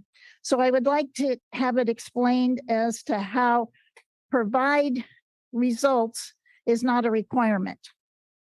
If it is not a requirement, I am concerned that the staff and the planning commissioners are not going to be able to have that one most powerful reason for denial available to them. In the prior draft, only referred to the requirement of the Ninth Circuit Court of Appeals when it came to approving prohibition. That was way too vague. With the FCC stating that drive-by test data is the only truly reliable test data, why would legal counsel feel that the drive-by test data will not stay a legal measure for approval by cities for a long time? So what staff is suggesting is, quote, provide results of drive tests, and it goes on with specifics. That seems pretty good to me, even though I am definitely no expert. What is now bothering me is the comment leading up to that recommendation that says the city cannot require wireless carriers to submit this information, but we can suggest applicants include it as part of an effective prohibition claim. That to me is just too confusing. For me, there is a disconnect between these two. I hope we can get a clear answer. The other issues I would like to comment on include the setback. Number 1 and number 3 is a good start. And I understand the other problems with the 150 from residents and all. It would be nice, but I can understand the issue. On the mock-ups, if nothing else, if they're going to be within the residential neighborhoods, maybe the checklist could say that's when we have to have a mock-up. And we do have places we can put them that are easy. Right in back of this is the parking lot, and there's some enclosed area. There's the maintenance yard down on Franklin Street, a back corner of the police station. So I think this draft ordinance is back to where we want it. And I'm hoping with the discussion and hopefully a few changes, it'll go on to city council as the strongest wireless ordinance legally possible. Thank you. Thank you. Thanks, Pat. Thank Do you. we have, just a second, sir, pardon me. Do we have anybody online? We do.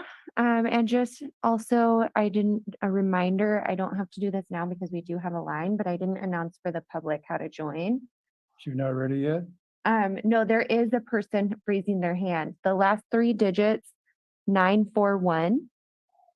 You can unmute yourself by pressing *6.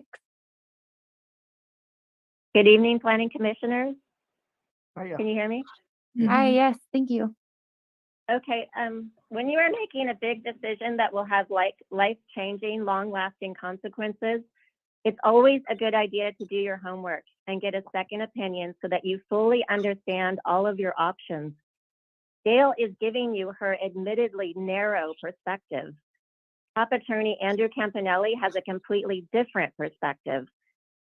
In previous meetings, Gail has said that old test that the courts had developed of significant gap, least intrusive means, that might not be relevant. Mr. Campanelli says the Portland case did not address the significant gap issue. Portland case, and I agree with Mr. Campanelli. He has 30 years of experience. The Portland case covered aesthetics, fees, and timing. It did not cover significant gap, and it certainly did not say that cities cannot ask for hard data. How can a city make factual determinations if it cannot require hard data? How can you give substantial evidence when making your decisions if you do not have hard data? Your ordinance will be unenforceable. Requesting what you would like site developers and carriers to provide as evidence will not work. Carriers and site developers are known to give false and misleading evidence. Do you really think that you can trust them to voluntarily give information that would prove that they don't have a significant gap? You are setting Monterey up for massive proliferation, and sadly, you will be to blame for not doing your due diligence and protecting this beautiful town. You have tremendous responsibility if you do not fully understand what you are signing up for, and it is clear to me that you do not. You will be making a huge mistake. Please take your time to hear other perspectives and do your research. Your city is counting on you. Don't rush this monumental decision. Other communities in California and in the Ninth Circuit do require significant gap data. They also require setbacks. Los Altos could have avoided scaling back their ordinance if they had cited substantial evidence in the public record. Thank you. Thank you. Did we get a name on that? I didn't catch a name. Okay. Did you get her name, Jennifer? We did not get a name on that last one, but she has already hung up, I believe. And there is another commenter raising their hand, but I'll let you go first if you feel comfortable with it. Please provide your name for the record. Good evening, commissioners. My name is Marta Krafchek, and I'm here again to encourage you to support the strongest wireless ordinance possible for the city of Monterey. It seems like the telecom industry has you believing that you are powerless and your hands are tied to protect our community. That is not the case. What staff has proposed is not strong enough to ward off the proliferation of 5G throughout our city. The ordinance needs stringent requirements from applicants seeking exemption from zoning limits by false claims of coverage gaps and effective prohibition of service. The ordinance needs to include drive-by tests and data to substantiate the claims of coverage gaps. The proposed draft language allows antenna height increases of 4 additional feet or more if necessary to achieve separation from electrical facilities. Increasing allowable height beyond what has been in place for decades would permit far greater visual impacts on views and neighborhood character and aesthetics. How do you, as planning commissioners, believe that this is a stronger ordinance? This language weakens our existing ordinance considerably. The ordinance adopted should retain the 2-foot limitation existing in our current ordinance. Also, the draft allows for 15-inch deep equipment cabinets on poles with up to 4-inch standoff mounts. This change would almost double the distance equipment would be allowed to stand out from the pole upon which it is mounted. Again, I ask you, how is this making for a stronger ordinance? These increases would also result in greater visual impact and blight caused by antennas and pole-mounted equipment at a time when the city should be promoting less conspicuous options. The staff has eliminated a requirement to notify adjacent neighbors and businesses before permits are issued by staff without hearings for large intrusive temporary cell towers for non-emergency uses such as large-scale for-profit events and with no required setbacks from residents and no safety or RF testing. The current ordinance does not allow non-emergency temporary towers in our city. So how is this a strong protective ordinance? Our city, our neighborhoods are asking you to protect all of our residents from exploitation by the telecom industry. Your hands are not tied. Please stand up for your neighbors and friends and demand the strongest wireless ordinance possible to protect our community. Thank you. Thank you very much. Susan 9, please state your name. Thank you. Good evening. And I think we can all agree that the burden of proof remains on the applicant to prove effective prohibition by clear and convincing evidence. This applies to small cells and all wireless facilities. What's the best evidence to make that determination? It's hard right now because it is unclear exactly how the courts in the Ninth Circuit are defining effective prohibition. However, I think the evidence needed for anything involving coverage is clear and is available already in the ordinance under the consulting section. It allows the city to hire consultants to do independent testing, including drive tests.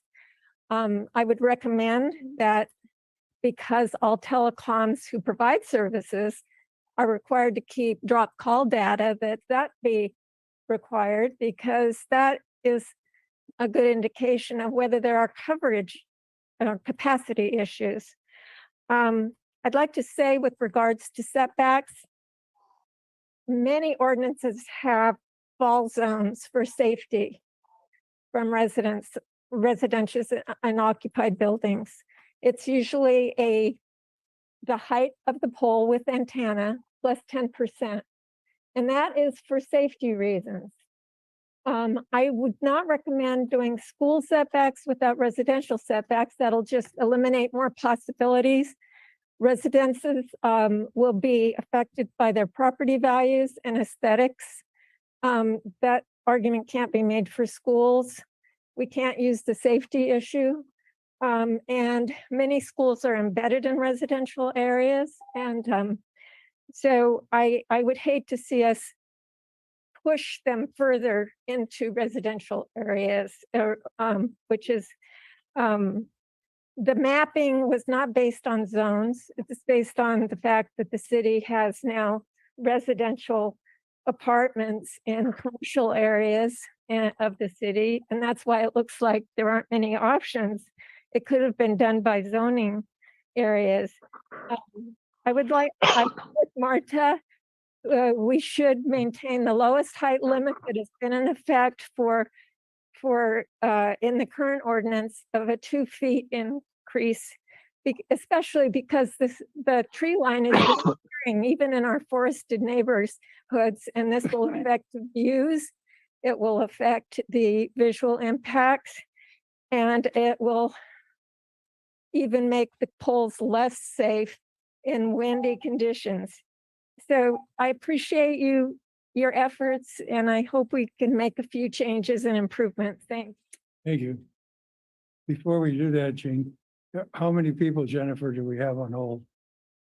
I'm sorry. One person is on the Zoom call with their hand raised. Let's put that one person on, please. Definitely Charles Martin. You should be able to unmute yourself. Hi, can you hear me? Yes. We can, thank you. Oh, wonderful. Really appreciate it. I really don't possess many of these technical facts and concepts, but I just would really like us to feel as though the city doesn't look at itself like so many other cities. The city of Monterey makes its mark in the world by being a beautiful natural environment. And we need to make that consistent with the Monterey Bay Aquarium, the Monterey Bay Sanctuary, the Big Sur coastline. It's a place of beauty.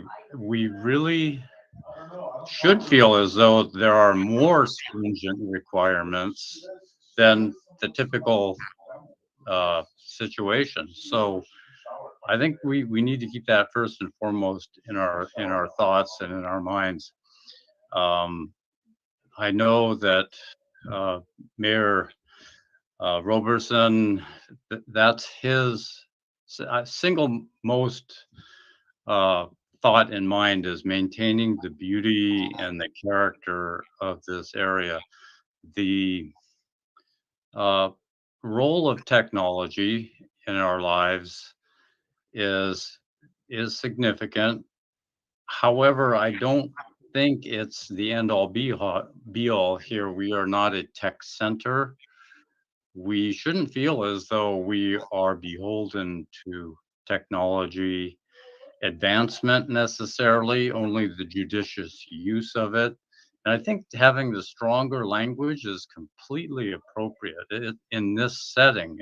We're not just your everyday garden variety of city with people using the internet. We just are not. And anybody who thinks that, I think, is forgetting where they live. So I think it's okay to have, if it costs more to charge for an application, I think that's appropriate because there are more concerns. So the need for follow-up and the need for city time, I think that it's reasonable to need to charge more for an application, perhaps. So that bit of information I just want to pass on. It's just pure lay observation and concern that I have, and I hope we can all enjoy continuing to live in this beautiful area. And I appreciate all the effort everybody's going to Thank you for turn your answer, yourselves Sean. over and over. Thank you. Thank you for that. And go ahead. Thank you for waiting. Thank you. I'm Jean Rash. I submitted a letter from the Monterey Vista Neighborhood Association earlier today, and there's 4 copies for the commissioners in case you haven't seen it. And thank you for all your work. I know how hard this is, and we appreciate your work. I'm speaking personally now, I'm attracted to the ideas of the setbacks between the poles. I think that's something to look at. And the aesthetics for the school setback, since that's our only argument. I personally want to hold on to the mock-ups. I think the concerns over space and the cost, we have plenty of parks We can put the costs onto the vendors with bonds and removal bonds, performance bonds. I recall the upset even commented on by the Planning Commission when the small cell tower went up on Wave Street. We were all surprised at the largesse that we didn't expect. And I think that tells us that even the most skilled observers have a hard time imagining what is going up, and there can be changes that we didn't anticipate. I also would hope that we could have the ordinance keep the 2-foot height limit, not go to 4, and keep the 10-inch widening ordinance rather than going to 19. I don't understand why we would have to enlarge those. And the specific design idea, I'm really afraid of that. I oppose it because I think the worst thing that could happen is we get through these 5 years and somebody is so upset because a new appurtenance goes up in their view that was never expected. And we feel like we've gone backwards and really compromised the quality of life for someone. That would really sadden me. That would be seeming to go backwards. I think, we're stuck with poles right now. Let's just work with what we have. And what else? I really appreciate that staff put in the claims for the effective prohibition. That I think that's a huge improvement. And I'm really appreciate that you heard us. Thank you. Thank you, Jane.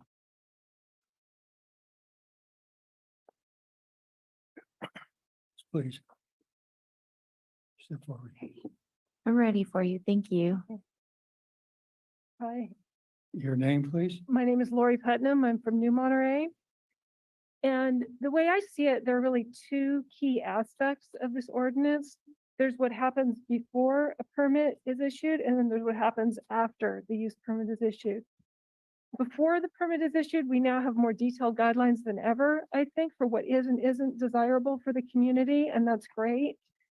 The focus is now on the small cells, but I live across the street from a full-size tower in New Monterey that was approved in 2001 before there were a lot of guidelines, and that tower probably would not be approved today based on better ordinances. So I really appreciate that. But what happens after a permit is issued, that's a different story. We know that the telecom companies are probably going to keep coming back again and again with more permit requests, more applications, and we know that many of those will be approved and many of those will come with conditions. How do we make sure the conditions are going to be met? I'll tell you a little bit about my story. Since the initial permit for the tower across the street from my home was approved more than 20 years ago, the permit holders have come back many times with requests to modify the structure. And each time the neighbors have pushed for conditions based on ways to modify the noise, the traffic, and the visual blight that comes along with a residential cell tower. And the planning department has been really supportive of the request that we've made for conditions. But what we've discovered is that once a permit is approved, the conditions are often ignored by the permit holder, especially when they come over a long-term period of years. And I'll give you one specific example. In 2014, one of the times the permit holder came back to apply for changes to the tower, the city required landscaping to camouflage the equipment. The equipment was installed, but the required trees did not appear. 5 years later, the city red tagged the site. And it was another year and a half after that when the trees were actually planted. And even then, the permit holder balked at watering them. Their suggestion was that they give me a long hose and a key to the property, and that I would not only water the trees, but also pay for the water. And I declined to do that. But now the trees are doing poorly, and it's been more than 8 years since the city forester required the landscaping. So the trees are not established and they're doing little to screen the cell tower. So I know a great deal of time and effort has been put into this ordinance and it's a tremendous improvement over what we've had in the past. But I would ask you to consider whether we have done enough to make sure that the conditions of a permit are enforced. If we set requirements and then don't enforcement, then permits and ordinances are just words. And I'd like to make sure that they are truly effective. Thank you. Thank you. Anyone else from the audience who hasn't spoken, who would like to speak? Do we have anybody online? There are no hands raised online. No one online? Then we'll close the public comments, bring it back to the commission for thoughts. And Mike Brassfield, you want to start out? Okay. I really do appreciate the comments of the public. All through this process, we've heard thousands of them, but they do form a lot of my thoughts as an influence. So I do say that I am appreciative. One of the things that we've had to settle for, I would say, is that we have to take law advice from the council that we have. And I heard it over and over again. A lot of people don't necessarily agree with it, but I think that we have to listen to our council and try to fit that into this process. And I think that we've done the best that we can. The other part of it is that sometimes the best you can do may not be the perfect when it comes to efforts and final product.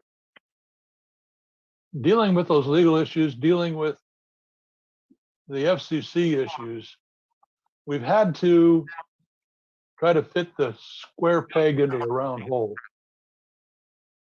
And I think that we've made an honest effort to do that. I don't know about burden of proof. I'm used to dealing with burden of proof, but I don't, because we have so much of a burden of people's opinion. We have so much we're dealing with from the federal government that doesn't allow our city to operate under our charter the way it was designed. And we were talking about the site of polls a little while ago. And I would now point out that the state of California has just passed SB 9, and now we're going to have to allow up to 4 structures on parcels, not 2 or 3, but 4. So we're going to be stuck with this issue of proximity more and more. So it comes down to what do we want sometimes, not necessarily what we can get. I want to talk about the Monterey image. All through this process, that was been a lot of turmoil, because the only reason I'm here is because I've always appreciated the Monterey image. I've lived or traveled in every state in the union and 22 different countries, but I chose this place to come back to because I like the style, I like the life. And in this project, I have talked to people of all ages. And I will tell you, I got my ear chewed a few times by some of the young people. And this is a generational issue, I believe, because a lot of them, they want to see cell towers all over the place. They want data. And I will say that only one of them was a property owner. The rest of them were either living at their parents' house or they were renters and just here to work. So it's when you buy, or I would say you make your investment in property, the aesthetics that we're stuck with as an issue are very important. I'm just hoping that we haven't missed anything on aesthetics and the influence that may have, because apparently courts are now saying that that is the only refuge we have. We look at the cost. I don't know what the cost is, but I look at everything else now and I have a hard time believing that the cost of these projects is not at least $100,000. And I don't know if the city has a requirement that if you reach a certain cost item, that you have to give some kind of a bond, but I think that we need to examine that and find out. Because if it is, and we end up stuck, if a satellite system goes into place and then these things go away, then they might just forget that they had them. So, and then we have, the lady just brought up the old versus new equipment. Kim, I assume that if someone was pre this current rendition of our ordinances, that they now would fall under the new ordinance when they try to replace equipment. Is that correct? That's correct. Most of those applications are 6409 applications. Yeah, that's what I assumed, but so it's really hard to go back for the permit to require things like the aesthetics of landscaping. But I hope that when we're done, that the public appreciates that we have spent collectively thousands of hours into this project and trying to make the best that we can of what we have. Thank you, Mr. Chair. Thank you, Mike. Right now, we've been here for an hour and a half. Let's take about 5-minute break till 36. Recess. 5-minute break. Yep.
just a lot of information, both from Kim refining and going through the 5 or 6 issues that we asked her to evaluate for tonight's meeting. I know that the goal is to either modify some of those 5 topics so that they're more specific and to approve and forward to the city council for their review. My own view is that we may not quite be ready for that tonight.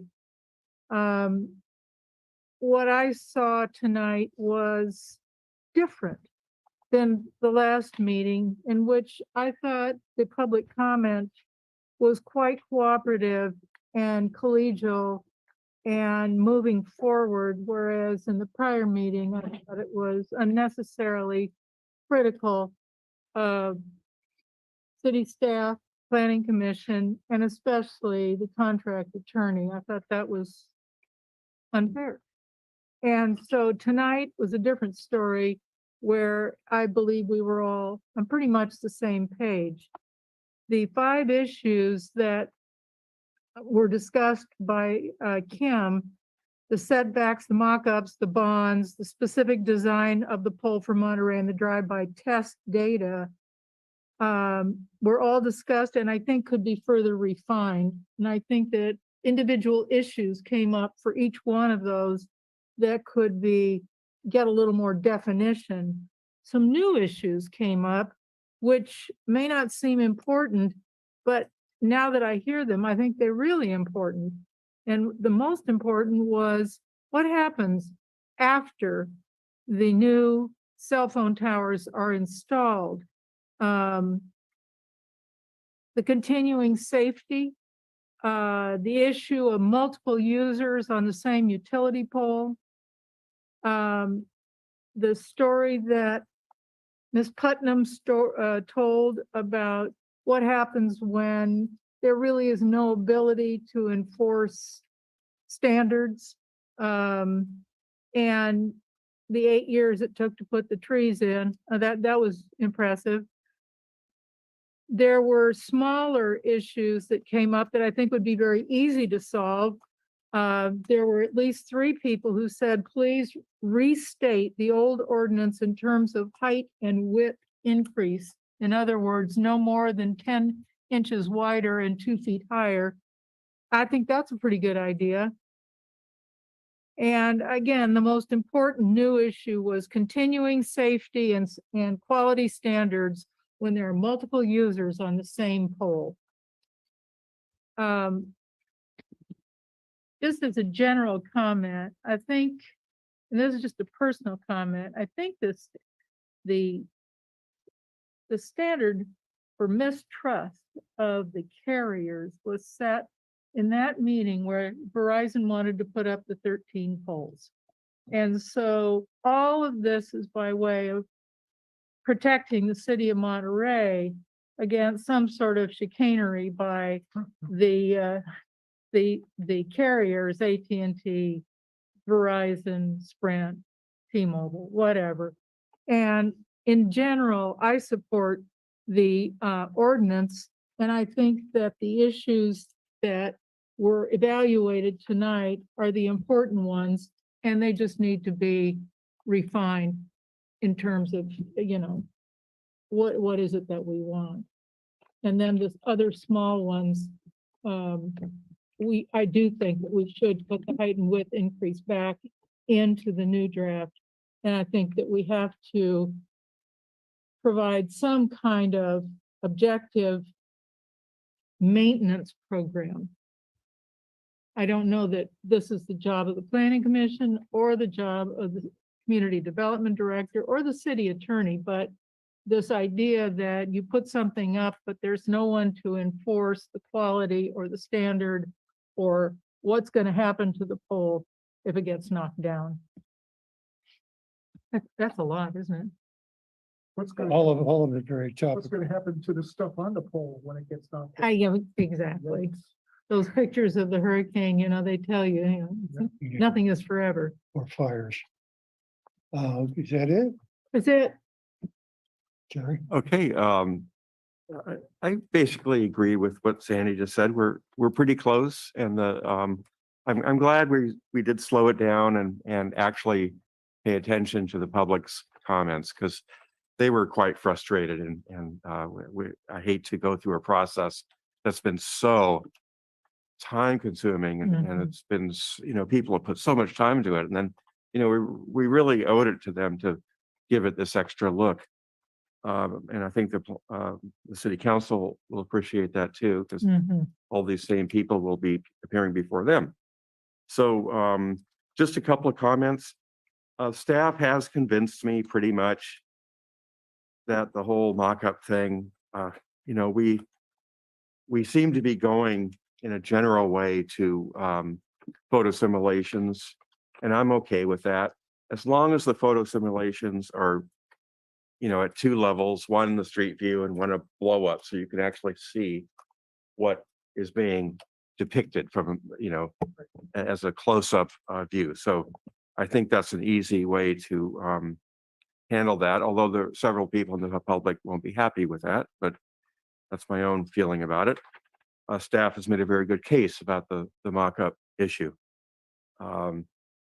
Regarding the whole drive-by shooting and effective prohibition thing, I'm frankly a little bit confused still. This is my take on it, is that the applicant should provide data about effective prohibition. And it seems reasonable to me. I don't quite understand why it isn't reasonable, but I don't see why that can't be in the in our proposed ordinance change. Distances between facilities, I think it's sort of a easy one, that if staff supports it, it seems like we have a really good, clear aesthetic reason for it, and it achieves a lot of the of what we're after and what the city is after. I think all we have to do as a commission is decide on 150 feet. There's some kind of number that we'll probably decide on of a minimum distance between facilities. The school distance, I think, also staff supports, and so that might be 150 feet too. It seems like that's a very reasonable thing that can be added to the ordinance. And also, so 150 feet to school property lines seems like an easy one, actually. It doesn't really affect the overall availability of these facilities to applicants. The residence is trickier, because I remember at the last meeting, the chair actually made a thunderous comment about that he's not going to support anything without setbacks to schools and residences. So maybe that's but the residence one is the tricky one. Staff's position seems to be that the ordinance pretty much has language in it that limits the number of poles that are going in residential areas anyway. And that seems to be the staff's position. So I'm interested in a little bit more discussion among the planning commission about this residential setback issue. The standardized pole design seems like a good idea. I'm not sure how we fit this into our ordinance. Depending on what we decide tonight, maybe we could give staff some direction on that, and of how a standardized pole design concept. She gave us a lot of different photographs. I can see, I think I understand the staff's position on it. And then finally, this height and width issue, I'm with Sandy. I don't remember it coming up really much before tonight, but it's been mentioned a number of times, and it makes good sense. Maybe we could ask staff for a little bit of, because I don't think staff has commented on this issue tonight, of the 4 foot thing. Do we have to do 4 feet? Why not keep it at 2? Do we need these wider boxes? We need a little bit of response from staff on that issue. And that's it. Okay. Mr. Dawson. Yes, sir. Minimum distance between facilities. I read somewhere where the 5G needs a pole every 200 meters. So on my block, there's about a 200-foot space between poles, 200 feet. So that if you were going to, put up some cell tower things, it'd be every third pole on my block. And I don't know if a lot of blocks are a lot more densely polled than mine, but that's a good one. Standard pole design. Yes. I was telling Kim that the standard design in Palo Alto is a freestanding pole next to what looks like one of the old mailboxes with the rounded tops. And that's the rounded tops is where they put the all the gear, and then the antenna is at the top of the pole. And so that's what they use. But I'll bet you there's 100 different examples of those. Are they new poles? New poles New poles. just for the cell coverage? New hollow poles. Okay. You got the collocation issue too with the old poles, Yeah, well, wooden poles. the co-location thing is going to come and bite us because there could be as many as 6 different players trying to wire Monterey. So Mike, on those things in Palo Alto, are the co-location people in the post office box or in the That's pole? the question as far as what they're only allowing one of the boxes next to the pole. And I haven't seen any situations where there's two or more in a box. Theoretically, you have 4 carriers, but you only use At least 4. Yeah, well, 4 major carriers Yeah. at least, yeah. So I like the sound of the pole design because that aesthetics is everything here. And if we can make something that we can all enjoy, let's do that. 4 feet, 2 feet. When you talk about extending one of these poles for an antenna, if there's primary power at the top of the pole, 12 kV, the top of the pole, you're going to have to go 6 feet from the 12 kV to start your antenna. So we're talking at least 6 feet if we're going to put the antenna at the top of the pole, and that's a Geo 95 requirement.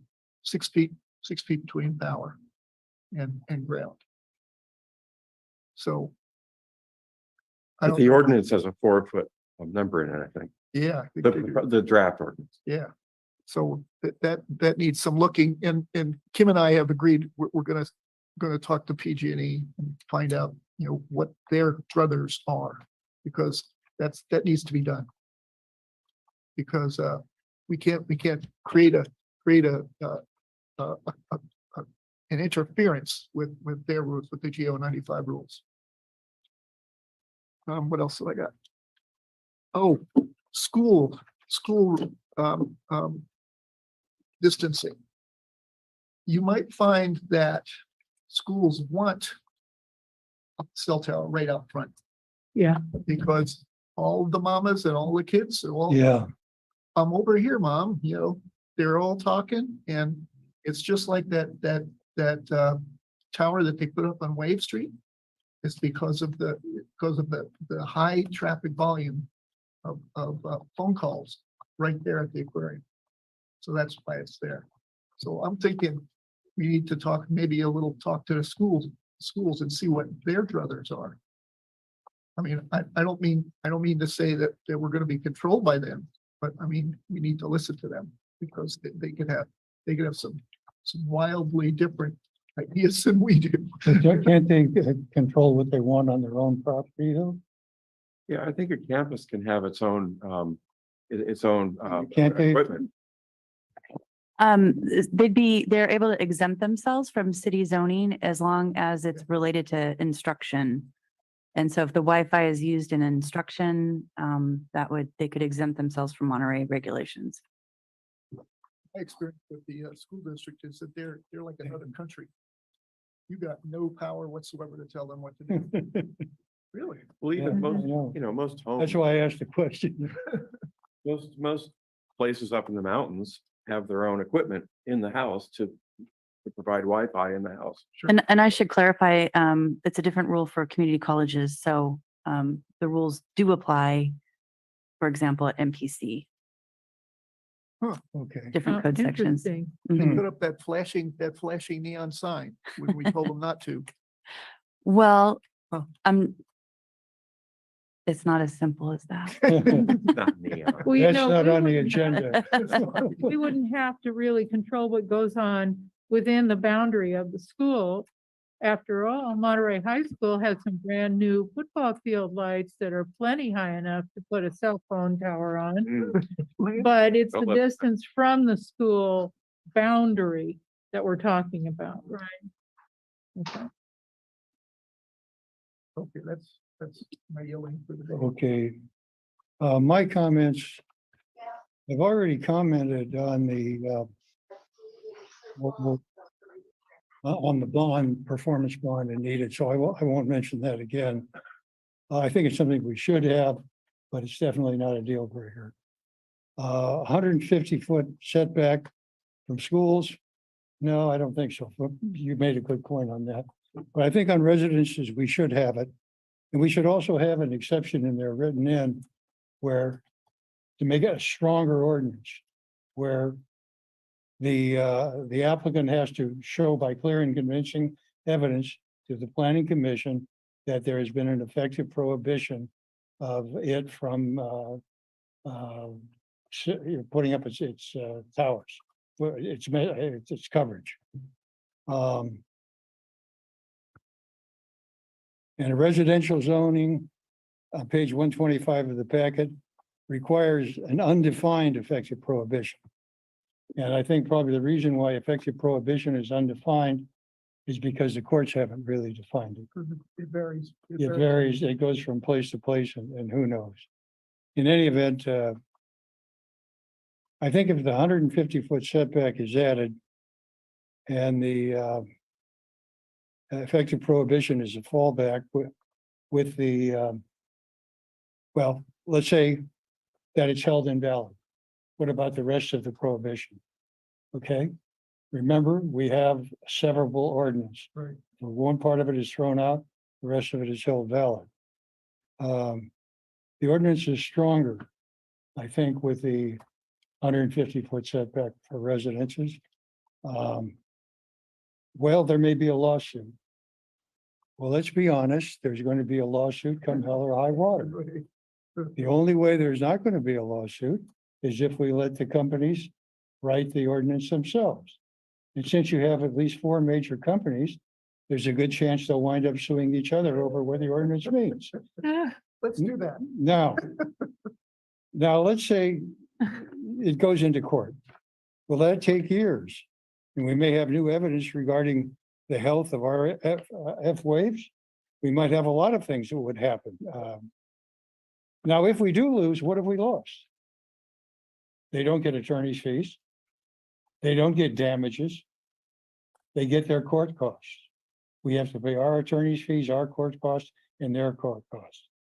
It's not a do or die thing, as far as I'm concerned.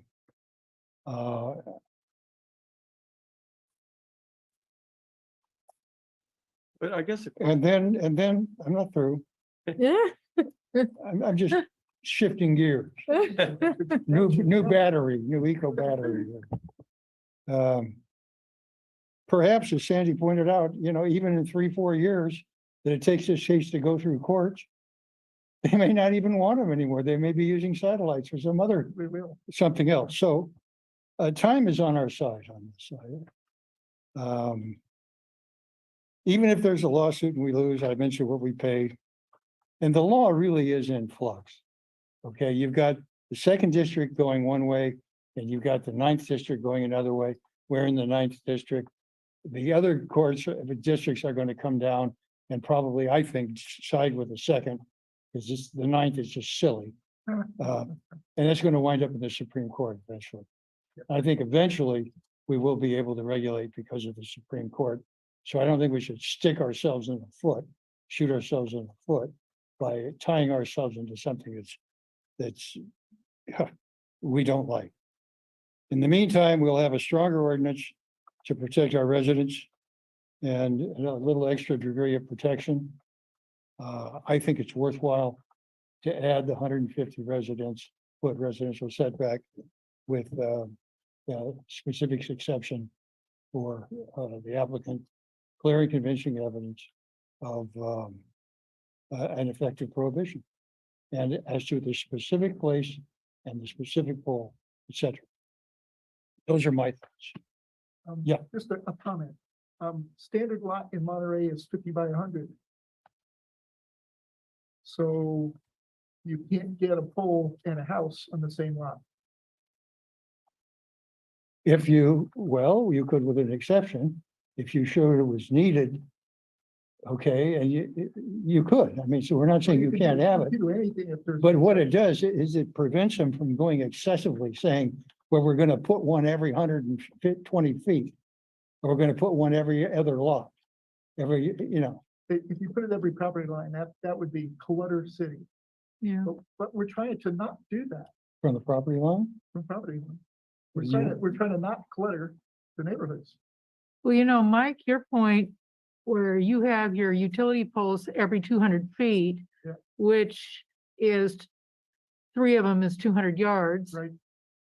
By insisting that the aesthetic standard is to mount the antennas on existing poles. Yeah. Then in a way that passively solves the setback problem because the poles are already there. Yeah, and the lots are already there. And the lots are already there and the poles are already there. So we would be hurting ourselves by asking for new poles, like in some of those pictures that were brand new poles. Or I'm still hurting from that vote, by the way. Okay. Any other comments? Mike Brushfield, do you have any?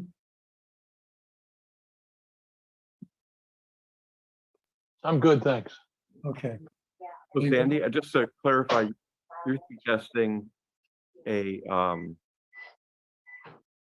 distance between pole, actually distance between facilities is the key. That's the distance between facilities. And actually, that is what I printed with the attorney from Verizon said, 500 foot search distance between, Small cell. I think it's between the, not the poles, but the actual antennas. Yeah. I think that's what it says. Right. Yeah. So can I ask staff about where we're this discussion? So let's say we came up with a 500 foot minimum distance between facilities. Any reaction to that? So we think setback between facilities is defensible in terms of aesthetic considerations. I don't know if Gail has any input on 500 feet. But we think setbacks between facilities is possible for aesthetic reasons. Right. And I'll let Gail respond if she has any comments about the amount of feet. I would just, if you're, I would just add that if you're trying to understand what Verizon was saying in their letter about the 500 foot search distance, they think of it as like a search ring from the pole. I've heard them make this argument at many other cities, planning commissions, and it's like a search ring from the pole. So it would be, I guess, then you're looking for, well, actually, they're not very clear in this one, the way that they said it, search distance, whether they mean linear or not. But usually I hear them say kind of what I just said, that it's a search ring, so it'd be 250 feet either That's- way, but That's only slightly different than the 200-meter number that I gave. Uh-huh. Yeah. That's right. I think that we need to consider, though, that we're thinking about one company, but we're not. We're talking about multiple companies and a finite number of poles. So if we put in that distance, they're going to challenge us and say that it's impossible? I have seen on occasion they will, so I should back up and explain. So the effective prohibition standard, or the argument to say it's effective prohibition is a personal one to the companies, in the sense that each network is allowed to be built out and not have an effective prohibition. There was some early case law that suggested, well, if one wireless carrier is covering, then that's good enough and you can't claim an effective prohibition. But that was clarified with later case law, that each carrier has a right to build out their network. Was the intention of the statute. And so there is the potential that you may have an effective prohibition claim, or claim that they need to, a carrier needs to be on a pole that's a closer distance than allowed. But it's impossible to predict that because the networks change all the time, and the separation between facilities was something that the FCC itself acknowledged in the FCC small cell order. That could be a reasonable type of aesthetic regulation, because for the reasons that were already discussed, there's concern about clutter in the public right of way. So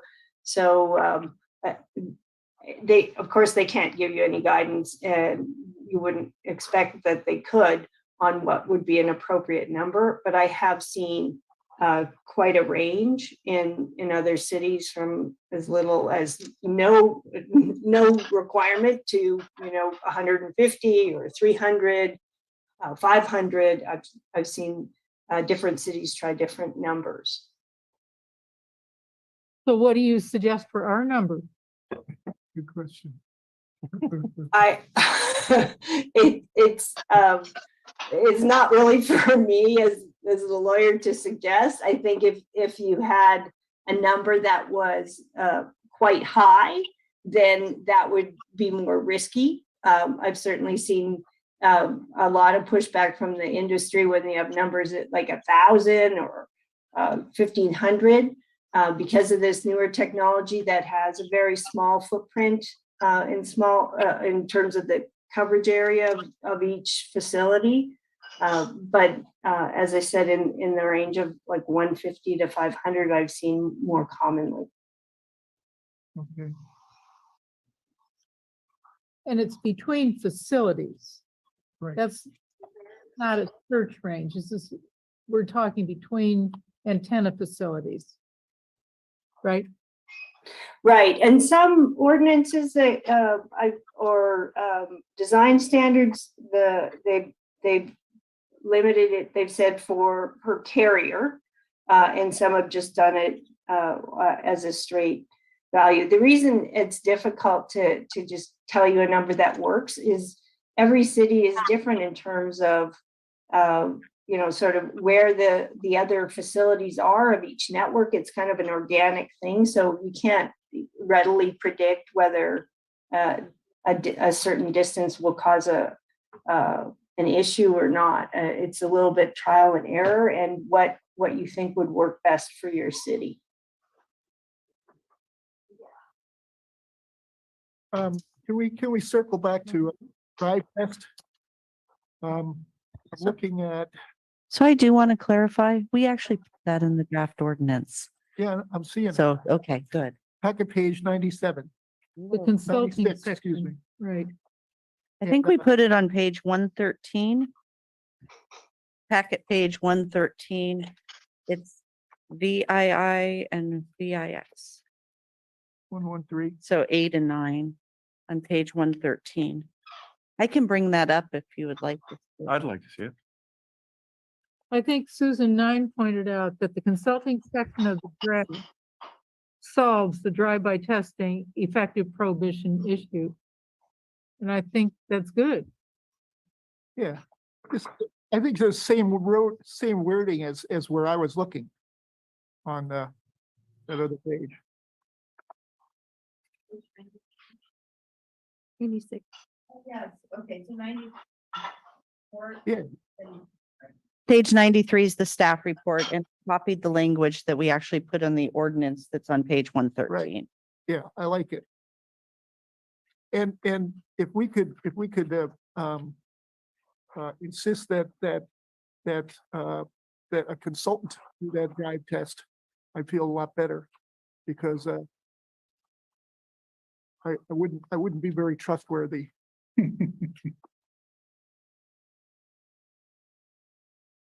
What's the difference, Mike? The difference- Still paid to do the work. Well, because if we insist that a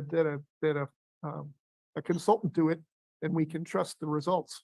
You could do it like A city consultant or a vendor consultant? for it, but the consultant is actually reports to the city. Right. He's working for the city, paid for by the developer.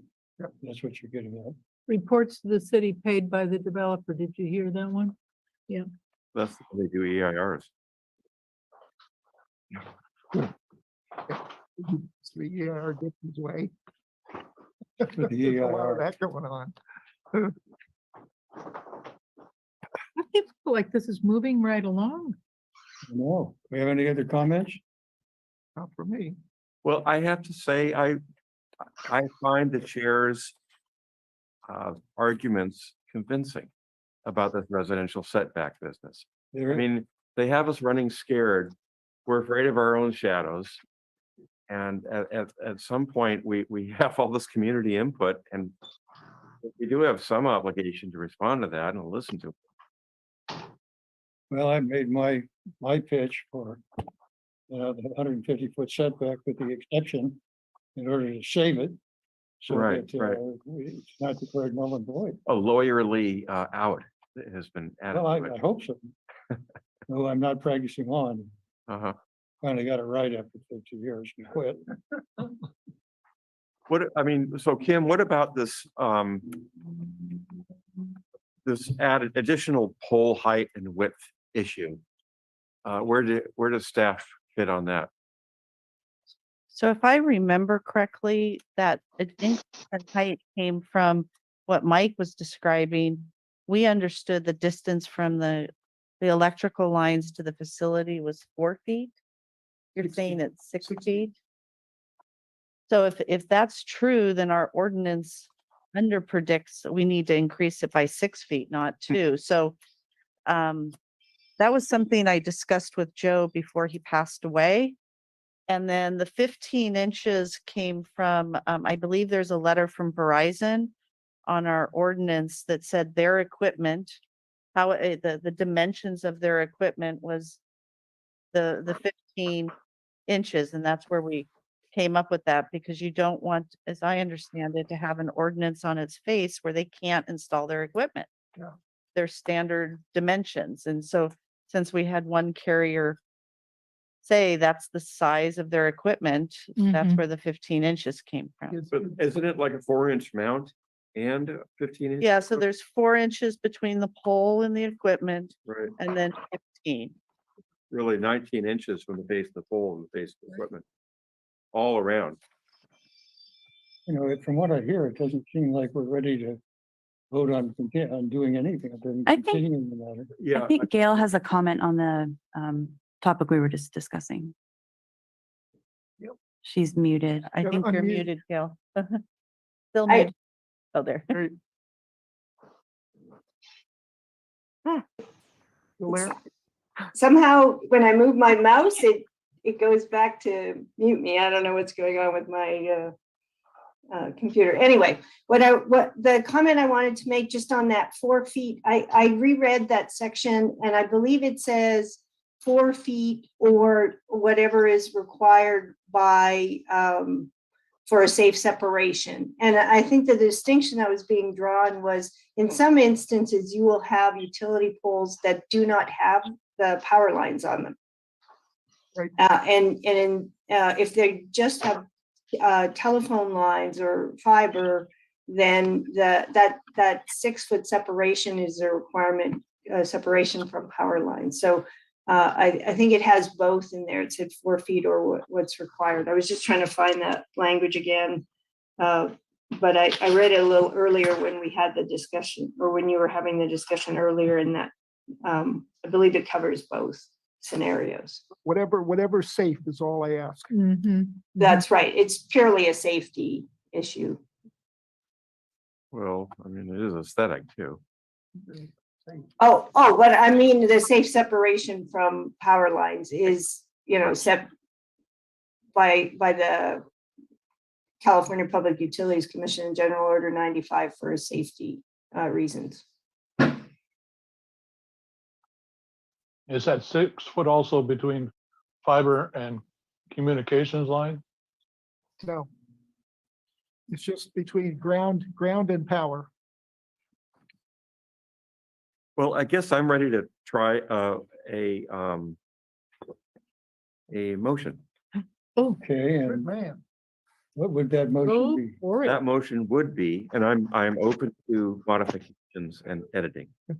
To continue this item, I hope we don't want to drive you crazy, Kim, but for maybe a final pass, to include the following.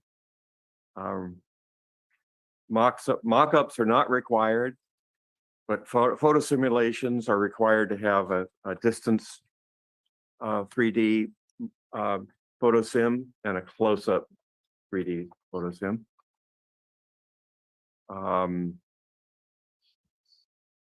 The distances between facilities are 250 minimum. Feet or yards? That's my my motion. It's up for discussion. 250 feet or yards, that's what he Oh, that's said. inches. No, feet. 250 feet. Is there a second? No, I'm not finished yet. Oh, you're like me. Making a You list, just on man. chapter one. warmed up. Just getting started. The distances to schools would be 100 feet. Distances to residences would be 100 feet. I'd like to request that staff comes back to us with the standardized pole design included in the draft ordinance. Or 5 choices. Well, she's already done that. Maybe we need to discuss it more. And I think that's my motion. So Anybody not understand the motion? Clarification, anyone? All right, is there a second? Second. Okay, is there further discussion? I think that Is that an exclusive thing to be referred? I'm sorry? I mean, can I suggest an amendment to that Yes, motion? please do. To provide the language for 150-foot setback from residences with an exception, Thank you. Yes. with an exception requiring the applicant to prove by clear and convincing evidence of effective prohibition. Have you got that, Jennifer? And is that 100 feet or 150? Well, my motion is 150. 100 feet. 150. 100. Do I hear it? Wait, so I got 100 feet distance 100 from feet. schools and residences, 100 feet. and then 150-foot setback from residents with the exception. So you both said two different numbers. Well, the motion is for 100 feet, but I want to make sure the motion includes that exception that the chair just elucidated. Okay, but not the 150 feet. So. Right. No, it's 100. Okay.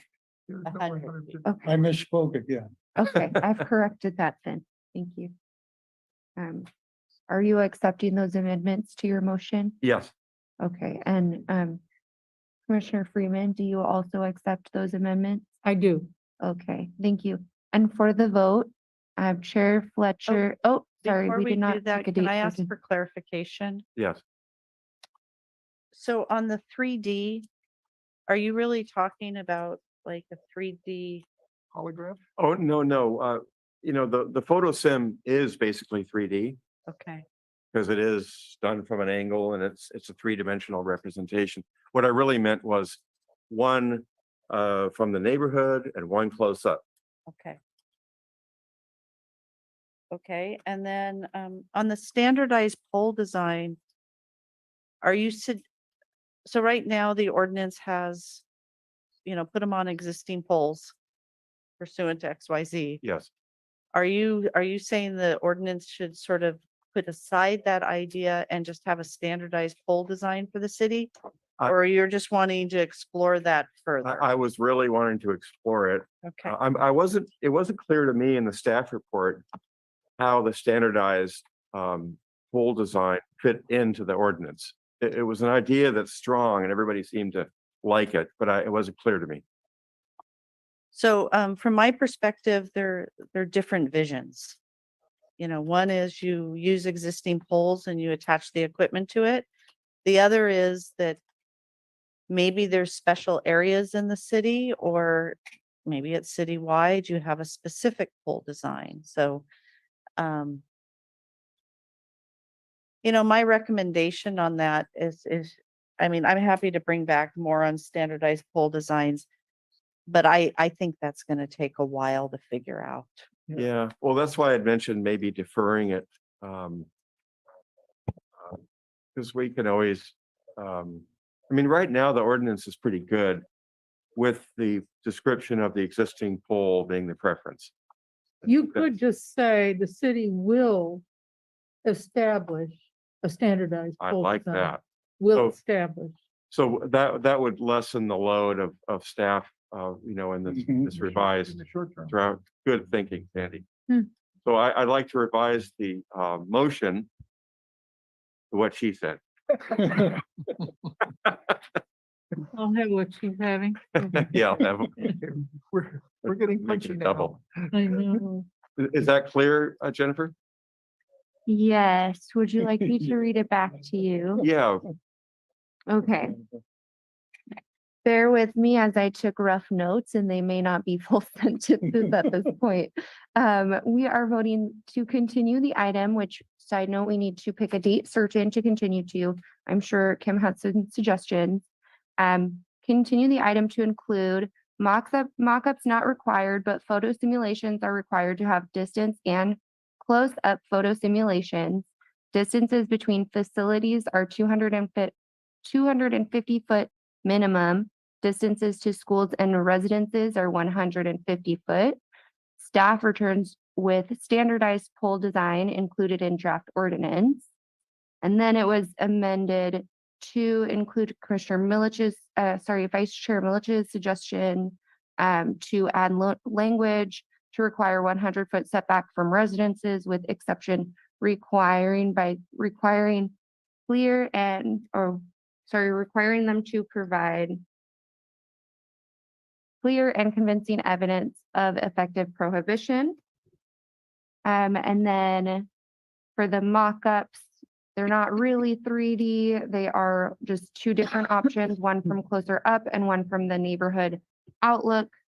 And then there was another suggestion from Commissioner Freeman saying that, adding verbiage saying that the city will establish a standardized pole design. At some point in the future. Okay, and did that capture everything you Well, both wanted? I would like to focus, because we kind of split up the distances to schools and the distances to residences. So my motion was that 100-foot setback from facilities to residences. And included in that motion is the vice chair's exclusion statement. Namely, 100-foot setback in residences with an exception. If the applicant makes a showing by clear and convincing evidence in front of the planning commission of effective prohibition, then the relief will be granted.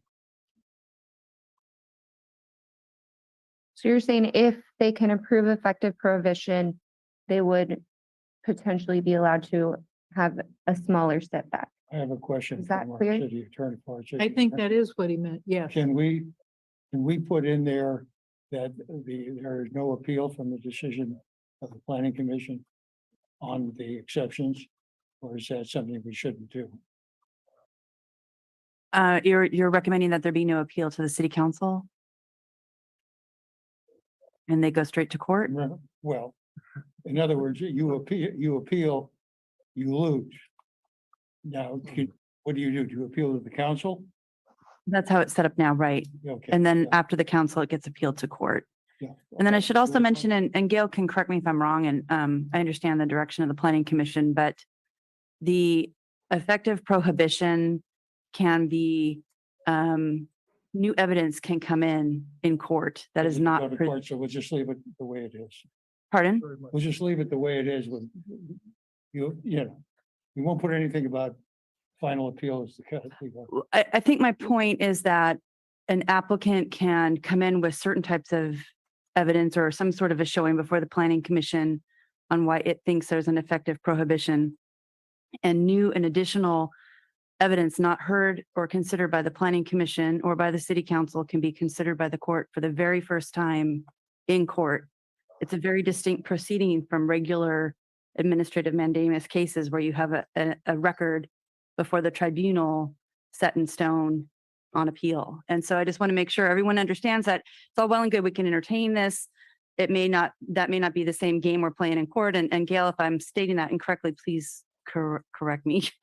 Serious.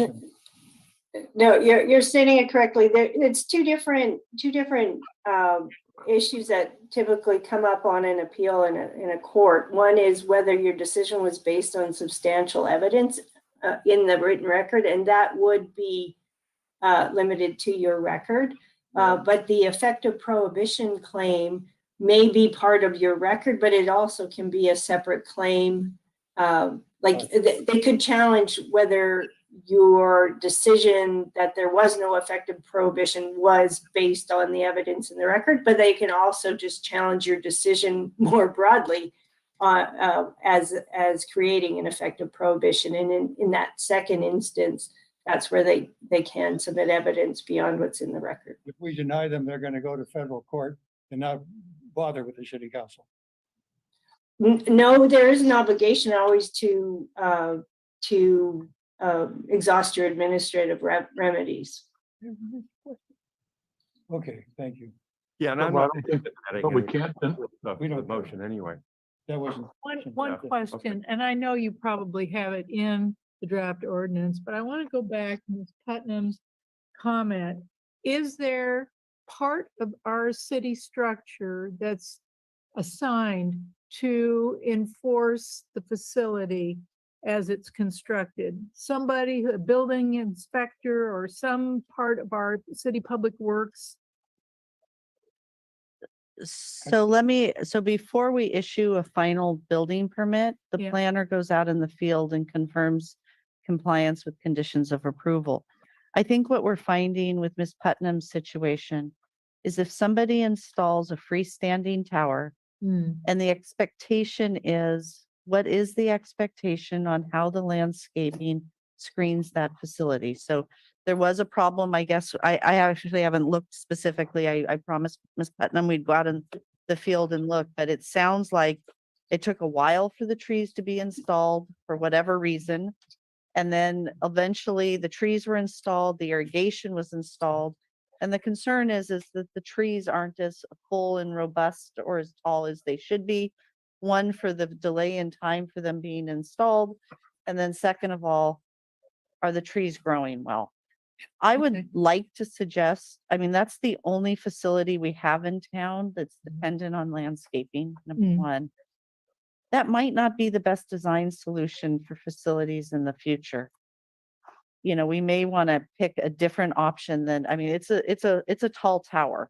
And Well, it's a tree. Kim, regarding Sandy's question, to my understanding, we don't have proactive enforcement in Monterey. So What we have is reactive based upon complaints. Yes.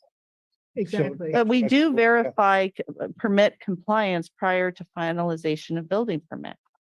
Right. So But let's say there's no it's been, a building permit's been finalized and it's in compliance and then that chapter is closed and then 4 years later, it looks like there's non-compliance. And I think your question is what happens in that circumstance? If there's a complaint, and this is a matter of funding and staffing, right? So if there's a complaint, it can be enforced in a number of ways. The use permit, if there is one in this particular case, it could be called up. 2, administrative citations could be issued. 3, compliance orders could be issued, trying to have coercive measures to bring the property into compliance with the conditions. So there's a number of tools and remedies available to enforce conditions, typically through the code enforcement division. And it's a matter of staffing and budget and that type of thing too. Thank you. That's most helpful. Yeah, I think so too. I think. On the motion, On the motion, yeah. a question on the motion. Terry, when you said 100 feet, may I ask where you came up with that figure? Yes, I felt like 150 was too much. Based on that map that staff provided us. So I was trying to get something a bit less restrictive. I suggested 150 to Kim the meeting ago or 2 meetings ago, and then she came up with 100, 150 and 200. So the 150 was what I suggested. Now, the 100 and 150, there's no difference in the coverage. So saying 100 feet, it makes it look like we're being a little less restrictive than 150, but the practical result, it's the same. The maps look very similar. Yeah. Yeah. Thank you. Cool. Are we ready to call for the Well, question? I have a question for staff. So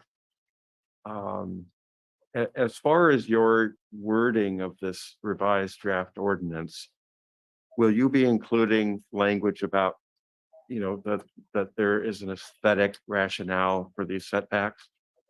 Do we have to tell you to do that, or should that be part of the motion? Honestly, the commission should articulate the aesthetic concerns for us to Okay, so codify. how about to avoid clutter, visual clutter? And so that would be, are you talking about for the setbacks between facilities? I'm talking about all All- 3 setbacks, Okay. the distances between Mhm. facilities, the distances to residences and to schools are all Okay. based on the notion of avoiding visual clutter. I think we can do that. And the visual impact. We have to. Why not? I think that's, yeah. And I think Kim had one other clarification point, right? Or- Okay, ready to vote now? Oh, I think yeah, I that mean, part- and just Oh, so, wait. just so there's no surprises, staff we will continue to not recommend that type of setback from residences and from the school. Just so that's not a surprise. We'll of course implement what you're directing us to implement, but the recommendation to the city council will not be in line with that. Well, but our recommendation is to include it. Your I'm just making sure recommendation is to exclude it, Mm. present both of them to the council. I'm just letting you all know that ahead of time so Okay. that there's no shocks or surprises or confusion, but And one of our recommendations is to avoid visual clutter. Yes. mhm. Okay, so please include that. Yes. course, yeah. The motion will include those statement and all 3 of the setback items. So we'll bring back, it sounds like you're continuing the ordinance? Yes, right. Okay, so we'll bring back that finding and this information, so you'll be able to see it in line out and strike out. Okay, good. And you can confirm that that's the ordinance you want to send to the city council. Because we really don't, there's not a pressing need to finish this, except I'm sure it's driving you crazy. You'd love to get it off your plate. All of us. But nobody's breathing down our neck to finish this draft ordinance. I thought we drove her crazy a long time ago. Not too much. If you are going to continue it, I would just recommend October 25th. So that gives us just a little bit of time to, Okay, you want me to revise the motion? or just clarify the continuances to October 25th. Okay, so I'll revise the motion to Yeah. continue to a date specific, October 25th. And Gail, are you free that day? October 25th, can you come to our? I can make that work. Okay, thank you. Yeah, I'll have some family visiting, but by then I'll be tired of them anyway, so. So, Kim? Yeah. You might do a little, questionnaire of commissioners, because I can't be here on the 25th. Oh, okay. And, I may be traveling. Okay. but maybe you'll have a quorum with everybody else. Well, how about then November 8th? I'm gone then too. Oh, you're having good trips. So the one after that was sort of Thanksgiving week, November 22nd. November 8th, that's so far ahead. I mean, I don't have to be there, but if you're going to be gone too, then Yeah, that'd be now we. I can do all dates. So our options are October 25th, November 8th, November 22nd, or December 13th. No, on the 22nd for me. I'll be there for all of them.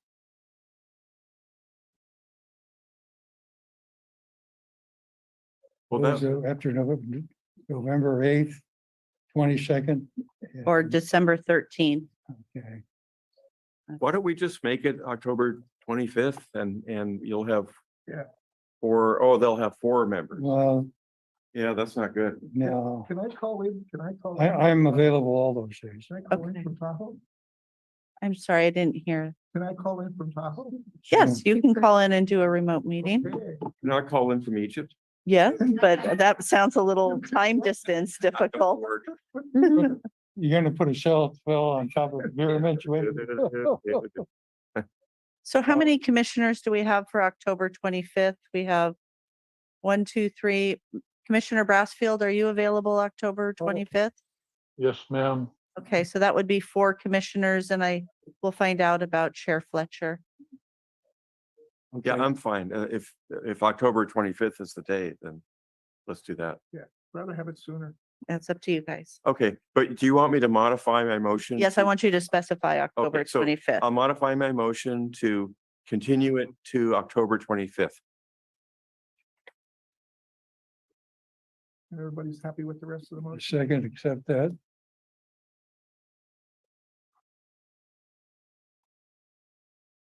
Did you just second that motion?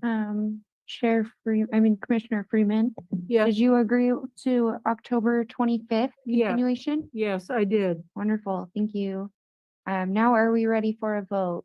Is there any further discussion? No, sir. No, now there's a vote. Okay, Chair Fletcher is absent, Vice Chair Milich, Yes, Commissioner Brassfield, Yes. Commissioner Dawson, Yes. Commissioner Freeman, Yes, Commissioner Latassa. Yes. Wonderful. This item is continued to October 25th, a date certain. Thank you. oh my God. we did it. No razor blades, no fights, no fisticuffs. Amazing. I want you to come in person. It's just wonderful having you here. It really is. You have such authority. What do you really do? Oh, Gravity. all right, we go next year. The next thing, Next thing. on a adjournment, no. Commissioners' comments. Any comments?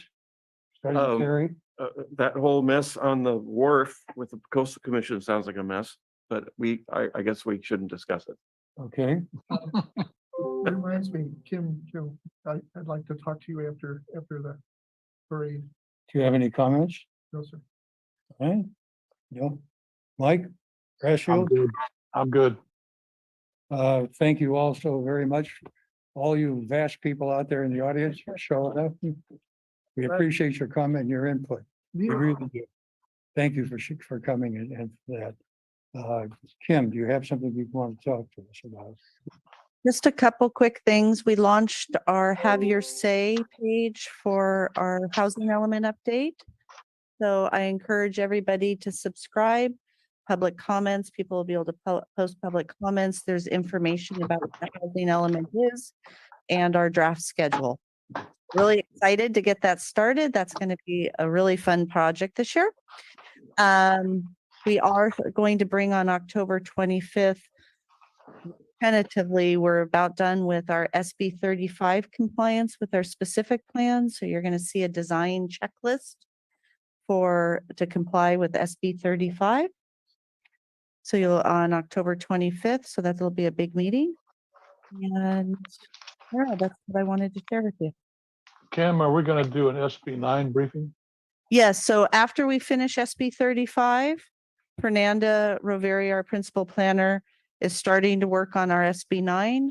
And we actually have our first SB 9 project that's been submitted. So it's been a good test case to compare the law and develop a checklist as we look forward to additional SB 9 projects being submitted to the city. All right. Jim, thank you. Christy, thank you for being here. Jennifer, as usual, thank you so much. All right, that being it, meeting adjourned.